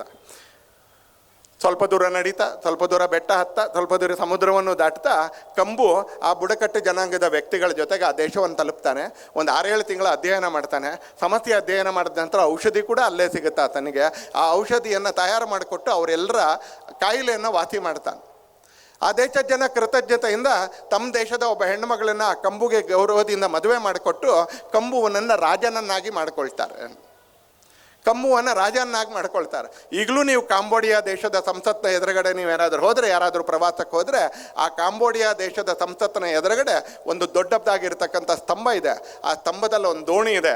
ಆ ದೋಣಿಯಲ್ಲಿ ಇರ್ತಕ್ಕಂಥ ಒಬ್ಬ ವ್ಯಕ್ತಿಯ ಮುಖ ನೋಡಿದ್ರೆ ಅದು ಮಂಗೋಲಾಯ್ಡ್ ಮುಖ ಅಲ್ಲ, ಕಾಂಬೋಡಿಯಾದಲ್ಲಿರ್ತಕ್ಕಂಥ ಜನಸಂಖ್ಯೆಯ ರೀತಿಯ ಮುಖ ಅಲ್ಲ, ಅದೊಂದು ಭಾರತೀಯ ಮುಖ. ಆ ಭಾರತೀಯ ಮುಖಕ್ಕೆ ಕಂಬು ಅಂತ ಹೇಳ್ತಾರೆ. ಆ ಕಂಬುವಿನ ಹೆಸರಲ್ಲಿ ಕಾಂಬೋಡಿಯಾ ಆಗುತ್ತೆ. ಕೃಣ್ವಂತೋ ವಿಶ್ವಮಾರ್ಯಂ ಅಂತ ಹೇಳಿದ್ರೆ ನಾವು ಕಲಿಯೋದು ನಮ್ಮ ಜಾತಿಗೋಸ್ಕರ ಅಲ್ಲ, ನಾವು ಕಲಿಯೋದು ನಮ್ಮ ಕುಟುಂಬಕ್ಕಲ್ಲ, ನಾವು ಕಲಿಯೋದು ಕೇವಲ ನನ್ನ ಸುತ್ತಮುತ್ತಲಿನವ್ರಿಗಲ್ಲ, ನಾನು ಕಲಿಯೋದು ಜಗತ್ತನ್ನು ಆರ್ಯರನ್ನಾಗಿ ಮಾಡಲಿಕ್ಕೆ, ಜಗತ್ತನ್ನು ಆರ್ಯರನ್ನಾಗಿ ಮಾಡಲಿಕ್ಕೆ. ಆ ಉದಾತ್ತತೆ ಜೊತೆಗೆ ನಿಧಾನಕ್ಕೆ ಆನಂತರ ರಾಜ ಬರಬೇಕಾಯಿತು. ಸಮಾಜದಲ್ಲಿ ಊರುಗಳು ಬೆಳೆದ ಹಾಗೆ ರಾಜ ಅನ್ನುವಂಥ ವ್ಯವಸ್ಥೆ ಬೇಕಾಯಿತು. ಆ ರಾಜ ಅನ್ನುವಂಥ ವ್ಯವಸ್ಥೆ ಬಂದಾಗಲೂ ಕೂಡ ಆ ರಾಜನೂ ಇದೇ ಉದಾತ್ತತೆಯ ಜೊತೆಗೆ ನಡೆದ. ಋಷಿಗಳ ಥರನೇ ರಾಜ ಕೂಡ ನಡೀತಾನೆ. ರಾಜ ರಂತಿದೇವನ ಕತೆ ಕೇಳ್ತೀವಿ ನಾವು. ನತ್ವಹಂ ಕಾಮಯೇ ರಾಜ್ಯಂ ನ ಸ್ವರ್ಗಂ ನ ಪುನರ್ಭವಂ. ರಾಜ ರಂತಿದೇವ ಅಂತ ನಮ್ಮ ದೇಶದಲ್ಲಿ ಒಬ್ಬ ರಾಜ ಆಗಿ ಹೋಗ್ತಾನೆ ಅಂತಾನೆ. ಇವತ್ತು ನಾವು ಅನೇಕರು ರಾಜಕಾರಣಿ ಅಥವಾ ರಾಜ ಅಂತ ನೋಡಿದಾಗ ಅವ್ರು ಹೇಗೆ ನಡ್ಕೊಳ್ತಾರೆ ಅಂತ ನೋಡಿದಾಗ ನಮ್ಗೆ ಆಶ್ಚರ್ಯ ಅಂತ ಅನಿಸುತ್ತೆ ಒಂದ್ಸಲಿ. ಆದರೆ ಈ ದೇಶದಲ್ಲಿ ರಾಜರು ಹೇಗಾದರು ಅಂತ ಕೇಳಿದ್ರೆ ರಾಜ ರಂತಿದೇವ ಎಷ್ಟು ಸ್ವಭಾವದಲ್ಲಿ ಉದಾತ್ತ, ಜೀವನದಲ್ಲಿ ಉದಾತ್ತ ನೋಡಿ. ನತ್ವಹಂ ಕಾಮಯೇ ರಾಜ್ಯಂ ನ ಸ್ವರ್ಗಂ ನ ಪುನರ್ಭವಂ. ನನಗೆ ರಾಜ್ಯದ ವಿಸ್ತರಣೆಯ ಆಸೆಯೂ ಇಲ್ಲ, ನ ಸ್ವರ್ಗಂ ನನಗೆ ಸ್ವರ್ಗದ ಆಸೆ ಕೂಡ ಇಲ್ಲ, ನ ಪುನರ್ಭವಂ ನನಗೆ ಪುನರ್ಜನ್ಮದ ಆಸೆಯೂ ಕೂಡ ಇಲ್ಲ. ಒಬ್ಬ ರಾಜ ಹೇಳ್ತಾನೆ, ನಿನ್ನ ಆಸೆ ಏನು ಅಂತ ಕೇಳಿದ್ರೆ ನ ತ್ವಯಂ ಕಾಮಯೇ ರಾಜ್ಯಂ ನ ಸ್ವರ್ಗಂ ನ ಪುನರ್ಭವಂ. ಹಾಗಾದರೆ ಆಸೆ ಏನು ಅಂತ ಕೇಳಿದ್ರೆ, ರಾಜನಿಗೆ ಆಸೆ ಏನು ಅಂತ ಕೇಳಿದ್ರೆ ಕಾಮಯೇ ದುಃಖ ತಪ್ತಾನಾಂ ಪ್ರಾಣಿನಾಂ ಆರ್ತಿನಾಶನಂ. ಕಾಮಯೇ ದುಃಖ ತಪ್ತಾನಾಂ ಪ್ರಾಣಿನಾಂ ಆರ್ತಿನಾಶನಂ ಅಂದರೆ ದುಃಖಿಗಳ ದುಃಖದಿಂದಿರ್ತಕ್ಕಂಥವ್ರ ದುಃಖವನ್ನು ದೂರ ಮಾಡೋದು, ಪ್ರಾಣಿಗಳ ಆರ್ತನಾದವನ್ನು ದೂರ ಮಾಡೋದು, ಇದು ನಂದು ಅತ್ಯಂತ ಅಪೇಕ್ಷೆ ಅಂತ ಹೇಳ್ತಾನೆ ರಾಜ ರಂತಿದೇವ. ಈ ದೇಶದಲ್ಲಿ ಬರೀ ಋಷಿಗಳು ಸಂತರು ಮಾತ್ರ ಉದಾತ್ತತೆಯಿಂದ ಬದುಕಿದ್ರು ಅಂತೇನಿಲ್ಲ. ಈ ದೇಶದಲ್ಲಿ ರಾಜ ಕೂಡ ಉದಾತ್ತತೆಯಿಂದ ಬದುಕ್ತಾನೆ. ಯಾವ ಪ್ರಭು ಶ್ರೀರಾಮಚಂದ್ರ ಮಂದಿರವನ್ನು ಕಟ್ಟೋದಕ್ಕೋಸ್ಕರ ಇಲ್ಲಿರ್ತಕ್ಕಂಥ 100 ಜನ ಸಂಘರ್ಷದಲ್ಲಿ ಪಾಲ್ಗೊಂಡಿದ್ರ, ಇವತ್ತು ನಮ್ಮ ಕನಸು ನನಸಾಗಿದೆಯೋ, ಅಯೋಧ್ಯೆಯಲ್ಲಿ ಪ್ರಭು ಶ್ರೀರಾಮಚಂದ್ರನ ಮಂದಿರದ ನಿರ್ಮಾಣ ಆಗಿದೆಯೋ, ಆ ಪ್ರಭು ಶ್ರೀರಾಮಚಂದ್ರನಿಗೆ ಇಲ್ಲಿರ್ತಕ್ಕಂಥ ತುಂಬ ಜನ ನಾವು ಆತನ ಹೆಸರು ಹೇಳಬೇಕಾದ್ರೆ ಏನು ಹೇಳ್ತೀವಿ ಅಂತ ಕೇಳಿದ್ರೆ ಆತನೂ ಒಬ್ಬ ರಾಜ. ಯಾಕೆ ದೇವರಾದ ಆತ ಅಂತ ಕೇಳಿದ್ರೆ ಅವನೂ ಒಬ್ಬ ರಾಜ. ಆತನ ಜೊತೆಲೇ ಇದ್ದಂಥ ತುಂಬ ಜನ ದೇವರಾಗಲಿಲ್ಲ. ಇವತ್ತು ದಶರಥನನ್ನು ಯಾರು ದೇವರು ಅಂತ ಪೂಜಿಸಲ್ಲ, ಒಂದು ಕಡೆ ಪೂಜಿಸ್ತಾರೆ ಅಷ್ಟೆ. ಇವತ್ತು ಭರತನನ್ನು ಯಾರು ದೇವರು ಅಂತ ಪೂಜಿಸಲ್ಲ. ಇವತ್ತು ಶತ್ರುಘ್ನನನ್ನೇ ಯಾರು ದೇವರು ಅಂತ ಪೂಜಿಸಲ್ಲ. ಆದರೆ ರಾಮನ್ ಯಾಕೆ ದೇವರು ಅಂತ ಪೂಜಿಸ್ತಾನೆ ಅಂತ ಕೇಳಿದ್ರೆ ಆ ರಾಮನಿಗೆ ಒಂದು ಶಬ್ದ ಹಿಂದ್ಗಡೆ ಪ್ರಭು ಅಂತ ಕರೀತಾರೆ. ಅದಕ್ಕಿಂತ ಹಿಂದ್ಗಡೆ ಇರತಕ್ಕಂಥ ಒಂದು ಶಬ್ದ ಇದೆಯಲ್ಲ, ಆ ಶಬ್ದದ ಕಾರಣಕ್ಕೆ ಆತ ದೇವರಾದ. ಆ ಶಬ್ದ ಯಾವುದು ಅಂತ ಕೇಳಿದ್ರೆ ಮರ್ಯಾದಾ ಪುರುಷೋತ್ತಮ ಶ್ರೀರಾಮಚಂದ್ರ. ಆ ಕಾರಣಕ್ಕೆ ಆತ ರಾಮಚಂದ್ರ ಅದಕ್ಕೋಸ್ಕರ ದೇವರಾಗಲಿಲ್ಲ. ಆತ ಪ್ರಭು ಆ ಕಾರಣಕ್ಕೂ ದೇವರಾಗಲಿಲ್ಲ. ಆತ ಮರ್ಯಾದಾ ಪುರುಷೋತ್ತಮ. ಆ ಮರ್ಯಾದಾ ಅಂತ ಹೇಳಿದ್ರೆ ಕನ್ನಡದ ಮರ್ಯಾದೆ ಅಲ್ಲ, ಆ ಮರ್ಯಾದಾ ಅಂತ ಕೇಳಿದ್ರೆ ಸಂಸ್ಕೃತ ಮತ್ತು ಹಿಂದಿಯ ಮರ್ಯಾದಾ. ಆತ ಎಂದೂ ಗಡಿಗಳನ್ನ ದಾಟಲಿಲ್ಲ. ಒಬ್ಬ ರಾಜನಾಗಿ ಎಂದೂ ಗಡಿಗಳನ್ನ ದಾಟಲಿಲ್ಲ. ಒಬ್ಬ ಉದಾತ್ತ ಪುರುಷನಾಗಿ ಸಮಾಜ ಒಂದು ನಿಯಮವನ್ನು ಏನು ಮಾಡ್ಕೊಂಡಿತ್ತು, ಆ ಸಮಾಜದ ಯಾವುದೇ ನಿಯಮಗಳನ್ನೂ ಆತ ಮೀರಲಿಲ್ಲ ಅಂತ. ನಮಗೆ ಇವತ್ತು ನಿಯಮ ಮೀರೋದು ಅಂತ ಕೇಳಿದ್ರೆ ಅದು ನಾಯಕತ್ವದ ಲಕ್ಷಣ ಅಂತ ಅನೇಕ ಸಲ ಅನ್ಸುತ್ತೆ. ನಿಯಮ ಮೀರೋದು ಅಂತ ಹೇಳಿದ್ರೆ ಅದು ಲೀಡರ್ಶಿಪ್ ಗುಣ ಅಂತ ಅನ್ಸುತ್ತೆ. ಆದರೆ ರಾಮ ಯಾಕೆ ದೇವರಾದ ಅಂತ ಕೇಳಿದ್ರೆ ಅವನು ಎಂದೂ ಒಂದು ಸೀಮೆಯನ್ನು ಮೀರಲಿಲ್ಲ, ಮರ್ಯಾದೆಯಿಂದ ಅವನು ನಡ್ಕೊಂಡ. ಮರ್ಯಾದೆ ಅಂತ ಹೇಳಿದ್ರೆ ಒಂದು ಗಡಿಗಳ ಒಳಗೆ ಒಂದು ಸ್ವಭಾವ ಇತ್ತು, ಸಮಾಜ ಜೀವನಕ್ಕೆ ಒಂದು ಆದರ್ಶ ಆದ. ಹಾಗಾಗಿ ಆತ ಪುರುಷೋತ್ತಮ ಆದ, ನಿಧಾನಕ್ಕೆ ದೇವರಾದ. ಇವತ್ತು ದೇಶದಲ್ಲಿ ಆರಾಧನೆಗೊಳಪಡ್ತಾನೆ. ಈ ಥರ ನಮ್ಮ ದೇಶದಲ್ಲಿ ಪ್ರಕೃತಿಗೆ ಅನುಕೂಲವಾಗಿ ಸಮರಸತೆಯಿಂದ ಕೃಣ್ವಂತೋ ವಿಶ್ವಮಾರ್ಯಂ ಅಂತಕ್ಕಂಥ ಒಂದು ಶ್ರೇಷ್ಠ ಸಂದೇಶದ ಜೊತೆಗೆ ಈ ದೇಶ ನಡ್ಕೊಂಡು ಬರ್ತಾ ಹೋಯ್ತು. ಹಾಗೇ ನಡ್ಕೊಂಡು ಬರ್ತಾ ಇತ್ತು ಅಂತ ಏನಿಲ್ಲ. ಸಾಧಾರಣವಾಗಿ ನಿಮಗೂ ಕೂಡ ಅನೇಕರಿಗೆ ಅನುಭವ ಇದೆ. ನಿಮ್ಮ ಮನೇಲೇನೋ ಭಾಳ ಖುಷಿಯಿಂದ ನೀವು ಮಾತಾಡ್ಕೊಳ್ತಾ ಕುಣಿದಾಡ್ತಾ ಆನಂದದಿಂದ ಇದ್ದರೆ ಪಕ್ಕದ ಮನೆಯವ್ರಿಗೆ ಒಂದು ಸ್ವಲ್ಪ ರೇಡಿಯೋದೋ ಟಿ ವಿದೋ ವಾಲ್ಯೂಮ್ ಜಾಸ್ತಿ ಕೊಡಬೇಕು ಅಂತ ಅನ್ಸಕ್ಕೆ ಶುರು ಆಗುತ್ತೆ. ಯಾಕೆ ಅಂತ ಕೇಳಿದ್ರೆ ಅವ್ರು ತುಂಬ ನಕ್ಕೊಂಡು ಮಾತಾಡ್ತಾ ಇದ್ದಾರೆ, ನಮ್ಮ ಮನೇಲಿ ನಗೋದಿಲ್ವಲ್ಲ, ಅದಕ್ಕೊಂದು ಸ್ವಲ್ಪ ಟಿ ವಿ ವಾಲ್ಯೂಮ್ ಜಾಸ್ತಿ ಮಾಡೋಣ ಅಂತ. ನೀವು ಚೆನ್ನಾಗಿರೋ ರಂಗೋಲಿ ಎಲ್ಲ ಹಾಕ್ತಾ ಇದ್ದೀರಿ ಅಂತ ಹೇಳಿದ್ರೆ ಅಲ್ಲಿಗೆ ಒಂದು ಸ್ವಲ್ಪ ನೀರು ಅವ್ರ ಮನೆ ಕಾರ್ ತೊಳೆದ್ಬಿಟ್ಟು ನೀರು ಬಿಟ್ಬಿಡ್ತಾರೆ ಒಂದ್ಸಲ. ಯಾಕಂದರೆ ಇಂಥವ್ರಿಗೆ ಸಮಾಜದಲ್ಲಿ ಏನು ಭಾಳ ಕಡಿಮೆ ಇದೆ ಅಂತ ಏನಿಲ್ಲ. ಹೊಟ್ಟೆ ಕಿಚ್ಚು ಅನ್ನೋದು ಮನುಷ್ಯನ ಜೊತೆಗೆ ಬಂದ್ಬಿಡುತ್ತೆ ಅಂತ. ಇಷ್ಟೊಂದು ಸುಂದರವಾಗಿ ಅರಳ್ತಾ ಇದ್ದಂಥ ಸಮಾಜ, ಜಗತ್ತಿಗೆ ದಾರಿ ತೋರಿಸ್ತಾ ಇದ್ದಂಥ ಸಂಸ್ಕೃತಿ, 100 ಘಟನೆಗಳನ್ನ ಅಂದರೆ ಕಂಬು ಮಹರ್ಷಿ ಥರದ 100 ಘಟನೆಗಳನ್ನ ನಾವು ಜಗತ್ತಿನ ಮುಂದೆ ಇಟ್ಟಿದ್ದೀವಿ. ಅದನ್ನೆಲ್ಲ ನೋಡ್ತಾ ಇದ್ದಂಥ ಅನೇಕರಿಗೆ ಅನ್ಸಕ್ಕೆ ಶುರು ಆಯಿತು, ಇಲ್ಲೊಂದು ಅತ್ಯಂತ ಶ್ರೀಮಂತವಾಗಿರ್ತಕ್ಕಂಥ ದೇಶ ಇದೆ, ಕೊಳ್ಳೆ ಹೊಡಿಬೇಕು, ಲೂಟಿ ಹೊಡಿಬೇಕು. ಇಲ್ಲೊಂದು ಸುಸಂಸ್ಕೃತವಾಗಿರ್ತಕ್ಕಂಥ ದೇಶ ಇದೆ, ಹಾಳು ಮಾಡ್ಬೇಕಂದ್ರೆ.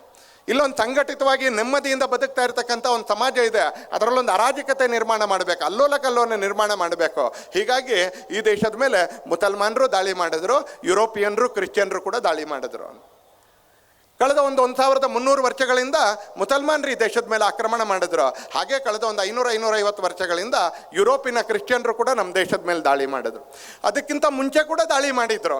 ಆದರೆ ದೇಶದೊಳಗೆ ಒಂದು ಶಕ್ತಿ ಪ್ರಚಂಡವಾಗಿ ಇದ್ದಿದ್ದರಿಂದ ಅವರನ್ನು ನಾವು ಜೀರ್ಣಿಸ್ಕೊಂಡು, ನಾವು ಶಕರನ್ನು ಜೀರ್ಣಿಸ್ಕೊಂಡು, ನಾವು ಹೂಂಡ್ರನ್ನು ಜೀರ್ಣಿಸ್ಕೊಂಡು, ಮಂಗೋಲಿಯನ್ರು ನಮ್ಮ ಮೇಲೆ ಆಕ್ರಮಣ ಮಾಡಿದ್ರು, ನಾವು ಹೊಡೆದೋಡಿಸ್ದೋ ಒಂದ್ಸಲ.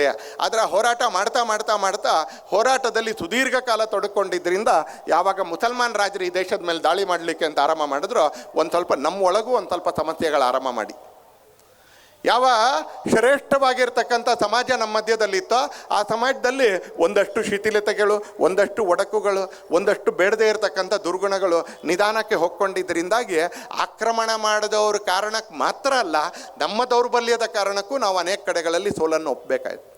ಆಕ್ರಮಣ ಮಾಡಿದವರಂತೂ ರಾಕ್ಷಸ ಪ್ರವೃತ್ತಿಯ ಜನ, ಅವತ್ತಿನಿಂದ ಇವತ್ತಿನವರೆಗೂ ರಾಕ್ಷಸ ಪ್ರವೃತ್ತಿಯ ಜನ. ಆದರೆ ಎದುರಿಸ್ತಾ ಇದ್ದವ್ರ ಹತ್ರ ಸಕ್ಷಮತೆ ಇದ್ದಿದ್ದು ಅನೇಕ ಕಾರಣಗಳಿಗೆ ನಿಧಾನಕ್ಕೆ ದೌರ್ಬಲ್ಯ ಬಂದಿದ್ದರಿಂದ ನಿಧಾನಕ್ಕೆ ಕೆಲವು ಕಡೆಗಳಲ್ಲಿ ನಾವು ಸೋಲನ್ನು ಉಣ್ಣಬೇಕಾಯ್ತು. ಯಾವ ಧರ್ಮದ ಆಧಾರದ ಮೇಲೆ ಹಿಂಸೆ ಅಂತಕ್ಕಂಥದ್ದು ಭಾರತ ಮತ್ತು ಹಿಂದುವಿಗೆ ಎಂದೂ ಗೊತ್ತಿರಲಿಲ್ವೋ, ದೇವರ ಕಾರಣಕ್ಕೆ ಹಿಂಸೆ, ದೇವರ ಕಾರಣಕ್ಕೆ ಸಾವು ಕೊಲೆ ಅಂತಕ್ಕಂಥದ್ದು ಭಾರತ ಮತ್ತು ಹಿಂದುವಿಗೆ ಎಂದೂ ಗೊತ್ತಿರಲಿಲ್ವೋ, ವಿಗ್ರಹ ಅನ್ನೋದು ನಿರ್ಮಾಣ ಮಾಡಬೇಕಾಗಿರ್ತಕ್ಕಂಥ ಒಂದು ವಿಷಯ ಹೊರತು ಬಂಜನೆ ಒಡಿಬೇಕಾಗಿರ್ತಕ್ಕಂಥ ಒಂದು ವಿಷಯ ಅಂತ ಕಲ್ಪನೆಯಲ್ಲಿ ಯಾವತ್ತೂ ನಾವು ಕಂಡಿರಲಿಲ್ವೋ, ಗೋವು ತಾಯಿ ಇವ್ರನ್ನೆಲ್ಲ ಪೂಜ್ಯತೆಯಿಂದ ನೋಡ್ಕೊಂಡು ಬರ್ತಿದ್ದೋ ಅಂತ ಗೋವು ಮತ್ತು ತಾಯಿಯನ್ನು ಟಾರ್ಗೆಟ್ ಮಾಡಿದ್ದನ್ನು ನಾವು ಎಂದೂ ಸಹಿಸ್ತಾ ಇರಲಿಲ್ವೋ, ಅಂಥ ಒಂದು ಸಮಾಜದ ಎದುರುಗಡೆ, ಅಂಥ ಒಂದು ಸಂಸ್ಕೃತಿ ಎದುರುಗಡೆ ನೀವು ಗೋವನ್ನು ಪೂಜೆ ಮಾಡ್ತೀರಾ, ನಾವು ಗೋವನ್ನೇ ಹತ್ಯೆ ಮಾಡ್ತೀವಿ. ನೀವು ತಾಯಿಯನ್ನು, ಹೆಣ್ಣನ್ನು ತಾಯಿ ಅಂತ ನೋಡ್ತೀರಾ, ನಾವು ಹೆಣ್ಮಕ್ಳಿಗೆ ಅವಮಾನ ಮಾಡ್ತೀವಿ. ನೀವು ವಿಗ್ರಹವನ್ನು ಪೂಜೆ ಮಾಡ್ತೀವ, ನಾವು ಬೇಲೂರಿನಲ್ಲೂ ವಿಗ್ರಹ ಹೊಡಿತೀವಿ, ಶ್ರೀರಂಗಪಟ್ಟಣದ ದೇವಸ್ಥಾನದ ಪ್ರಾಂಗಣದ ವಿಗ್ರಹವನ್ನು ಹೊಡಿತೀವಿ, ನಾವು ಅಯೋಧ್ಯೆಯಲ್ಲೂ ವಿಗ್ರಹ ಹೊಡಿತೀವಿ, ನಾವು ಮಥುರಾದಲ್ಲೂ ವಿಗ್ರಹ ಹೊಡಿತೀವಿ, ನಾವು ಕಾಶಿಯ ಈಶ್ವರಲಿಂಗವನ್ನು ಹೊಡಿತೀವಿ. 1000 ವರ್ಷಗಳ ಕೆಳಗೆ 2026 ಜನವರಿ 8, 9, 10ಕ್ಕೆ ನಾವು ಸೋಮನಾಥದ ಈಶ್ವರಲಿಂಗವನ್ನು ಹೊಡಿತೀವಿ, ನಾವು ದೇವಸ್ಥಾನವನ್ನು ಧ್ವಂಸ ಮಾಡ್ತೀವಿ ಅಂತಕ್ಕಂಥ ಒಂದು ವಿಶೇಷ ಪ್ರಕೃತಿಯ, ವಿಚಿತ್ರ ಪ್ರಕೃತಿಯ, ಒಂದು ದಾನವಿ ಪ್ರಕೃತಿಯ ಜನ ಈ ದೇಶಕ್ಕೆ ಬಂದರು. ಹತ್ರ 1000 ವರ್ಷಗಳ ಆಕ್ರಮಣ ನಾವೆಂದೂ ಕಾಣದೇ ಇರತಕ್ಕಂಥ ರೀತಿಯ ಆಕ್ರಮಣ. ಆದಿರಂಗ ಮಧ್ಯರಂಗ ಅಂತ ಹೇಳಿ ವೈಕುಂಠ ಏಕಾದಶಿ ದಿವಸ ನೀವು ದರ್ಶನಕ್ಕೆ ಹೋದರೆ ಈಗಲೂ ಕೂಡ ನಮ್ಗೆ ಅನಿಸುತ್ತೆ ಎಷ್ಟು ಚೆನ್ನಾಗಿರಬೇಕೋ ರಂಗನಾಥ ಸ್ವಾಮಿ ದೇವಸ್ಥಾನ ಅಷ್ಟು ಚೆನ್ನಾಗಿಲ್ವಲ್ಲ ಅಂತ ಇವತ್ತು ಅನಿಸುತ್ತೆ ನಮಗೆ. ಅದನ್ನು ದಾಟಿ ಶ್ರೀರಂಗಕ್ಕೆ ಹೋದರೆ ಅಲ್ಲಿಗೂ ಕೂಡ ಆಕ್ರಮಣ ನಡೆದಿದೆ. ಆ ದೇವಸ್ಥಾನಕ್ಕೂ ಕಾವೇರಿ ಮಡ್ಲಲ್ಲಿ ಇರ್ತಕ್ಕಂಥ ದೇವಸ್ಥಾನದ ಮೇಲೂ ಆಕ್ರಮಣ ನಡೀತು. ಪಕ್ಕದ ಬೇಲೂರು ಮತ್ತು ಹಳೇಬೀಡಿಗೆ ಹೋದರೆ ಸುಂದರವಾಗಿರ್ತಕ್ಕಂಥ ಶಿಲಾಬಾಲಿಕೆಯರ ಮೂರ್ತಿ, ಅದು ಕೂಡ ಯಾವುದಕ್ಕೋ ತಲೆ ಇಲ್ಲ, ಯಾವುದಕ್ಕೋ ಕಾಲಿಲ್ಲ, ಯಾವುದಕ್ಕೋ ಕೈ ಇಲ್ಲ, ಯಾವುದರಲ್ಲೂ ಆಭರಣ ಇಲ್ಲ, ಯಾವುದರಲ್ಲೂ ಶಸ್ತ್ರ ಇಲ್ಲ. ಯಾಕೆ? ಮೂರ್ತಿ ಸುಂದರವಾಗಿದೆ, ನಮಗೆ ಸುಂದರವಾಗಿದ್ದರೆ ಆಗೋದಿಲ್ಲ, ನಾವು ಹೊಡಿತೀವಿ. ಏಕದೇವ ಸಂಸ್ಕೃತಿಯ ಜನ, ಏಕಪ್ರವಾದಿ ಸಂಸ್ಕೃತಿಯ ಜನ, ಏಕಧರ್ಮಗ್ರಂಥ ಸಂಸ್ಕೃತಿಯ ಜನ, ಏಕಸತ್ಯದ ಜನ ನಮ್ಮ ದೇಶದ ಮೇಲೆ ನಿರಂತರವಾಗಿ ಆಕ್ರಮಣ ಮಾಡಿದ್ರು. 1000 ವರ್ಷಗಳ ಕಾಲ ಆಕ್ರಮಣ ಮಾಡಿದ್ರು. ಗೋವಿಂದರಾಜನಗರದ ಈ ಮೈದಾನದಲ್ಲಿ ಕೂತ್ಕೊಂಡು ನಾವು ಸ್ಪಷ್ಟವಾಗಿ ನೆನಪು ಮಾಡ್ಕೊಳ್ಬೇಕು, ಯಾವ 12 ಜ್ಯೋತಿರ್ಲಿಂಗಗಳಲ್ಲಿ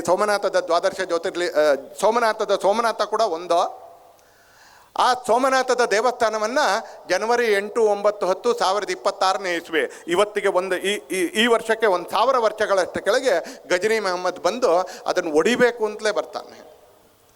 ಆತ ತನ್ನ ಪುಸ್ತಕದಲ್ಲಿ ಬರೆದಿದ್ದಾನೆ, ಆತನ ಆಸ್ಥಾನ ವಿದ್ವಾಂಸ ಬರೆದಿರ್ತಕ್ಕಂಥ ಪುಸ್ತಕ.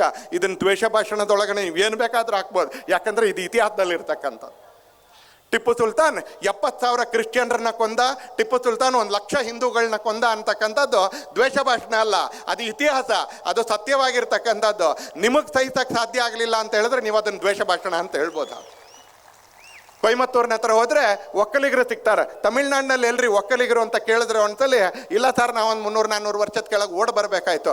ಯಾಕೆ ಓಡಿ ಬರಬೇಕಾಯ್ತು ಅಂತ ಕೇಳಿದ್ರೆ, ಮೈಸೂರು, ಮಂಡ್ಯ, ಕೊಡಗಿನ 2 ತಾಲೂಕು ಮತ್ತು ಚಾಮರಾಜನಗರದ ಭಾಗದಿಂದ ಟಿಪ್ಪುವಿನ ಹಿಂಸೆ ತಾಳಕ್ಕಾಗಲಿಲ್ಲ ಅಂತೇಳಿ ನಾವು ಓಡಿ ಬರಬೇಕಾಯ್ತು ಅಂತ ಕೊಯಮತ್ತೂರಿನಲ್ಲಿ 3-4 ಜನ ಒಕ್ಕಲಿಗ MLAಗಳಿದ್ದಾರೆ.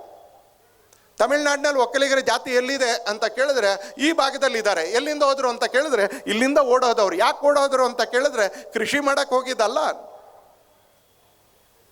ಅಲ್ಲೇನೋ ಭೂಮಿ ಫಲವತ್ತಾಗಿತ್ತು ಅನ್ನೋದು ಹೋಗಿದ್ದಲ್ಲ. ಟಿಪ್ಪು ಸುಲ್ತಾನನ ಕ್ರೌರ್ಯದ ಕಾರಣಕ್ಕೆ, ಟಿಪ್ಪು ಸುಲ್ತಾನನ ಹಿಂಸೆ ಕಾರಣಕ್ಕೆ ಇವತ್ತು ಹೋಗಿದ್ದಾರೆ. ಆದರೆ ನೀವು ಟಿಪ್ಪು ನಿಮ್ಮ ಹಿಂದುತ್ವಕ್ಕೆ ಮತ ಮಾಡಿದಾನಲ್ಲ, ಟಿಪ್ಪು ದ್ರೋಹ ಮಾಡಿದಾನಲ್ಲ, ಹಾಗಾಗಿ ನಾವು ಅವ್ನ ಫ್ಲಕ್ಸನ್ ಗೋವಿಂದರಾಜ್ ನಗರದಲ್ಲಿ ಹಾಕ್ತೀವಿ, ನಾವು ಅವ್ನ ಫ್ಲಕ್ಸನ್ ಪ್ರಶಾಂತ್ ನಗರದಲ್ಲಿ ಹಾಕ್ತೀವಿ, ಅವ್ನ ಫ್ಲಕ್ಸನ್ ವಿಜಯನಗರದಲ್ಲಿ ಹಾಕ್ತೀವಿ ಅಂತಕ್ಕಂಥ ಕೆಲವು ಪ್ರಭೃತಿಗಳು, ಕೆಲವು ವಿಚಿತ್ರ ಶಕ್ತಿಗಳು ಇವತ್ತು ಇದೆ ಅಂತಾನೆ. ದೇಶ ದಾಳಿಯನ್ನು ಎದುರಿಸ್ತಾ ಬಂತು. ದಾಳಿ ಎದುರಿಸ್ತಾ ಬಂದಾಗೆ ಜನಸಂಖ್ಯೆಯ ಅನುಪಾತದ ಮೇಲೆ, ಪಾಪ್ಯುಲೇಷನ್ನ ಪರ್ಸೆಂಟೇಜ್ಗಳ ಮೇಲೆ ನಿಧಾನಕ್ಕೆ ದೇಶದಲ್ಲಿ ಪರಿವರ್ತನೆ ಆಗಲಿಕ್ಕೆ ಆರಂಭ ಆಯಿತು.